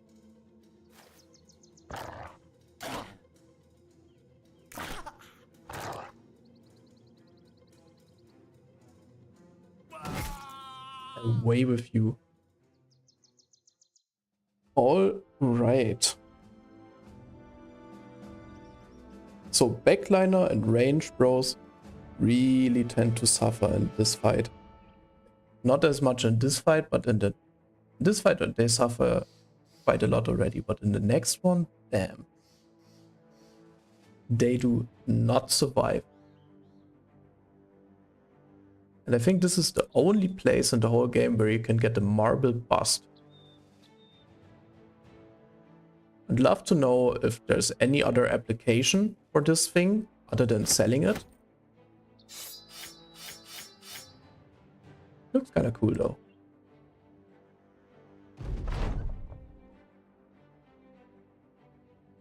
Okay, so now you get the location revealed of the second legendary fight in this chain of fights. And it's called, what is it called? Yeah, Artifact Reliquary. And this thing holds the Divine Sensor. Like the omega good two-handed flail. Such a nice weapon. And it also has got some of the best sounds in the game. It's a proper triple bonker. And it will make up for a nice, like, farming spree, because there's also this highest tier undead location full of, like, ancient honor guard and ancient priest and stuff. So all of that, pretty promising.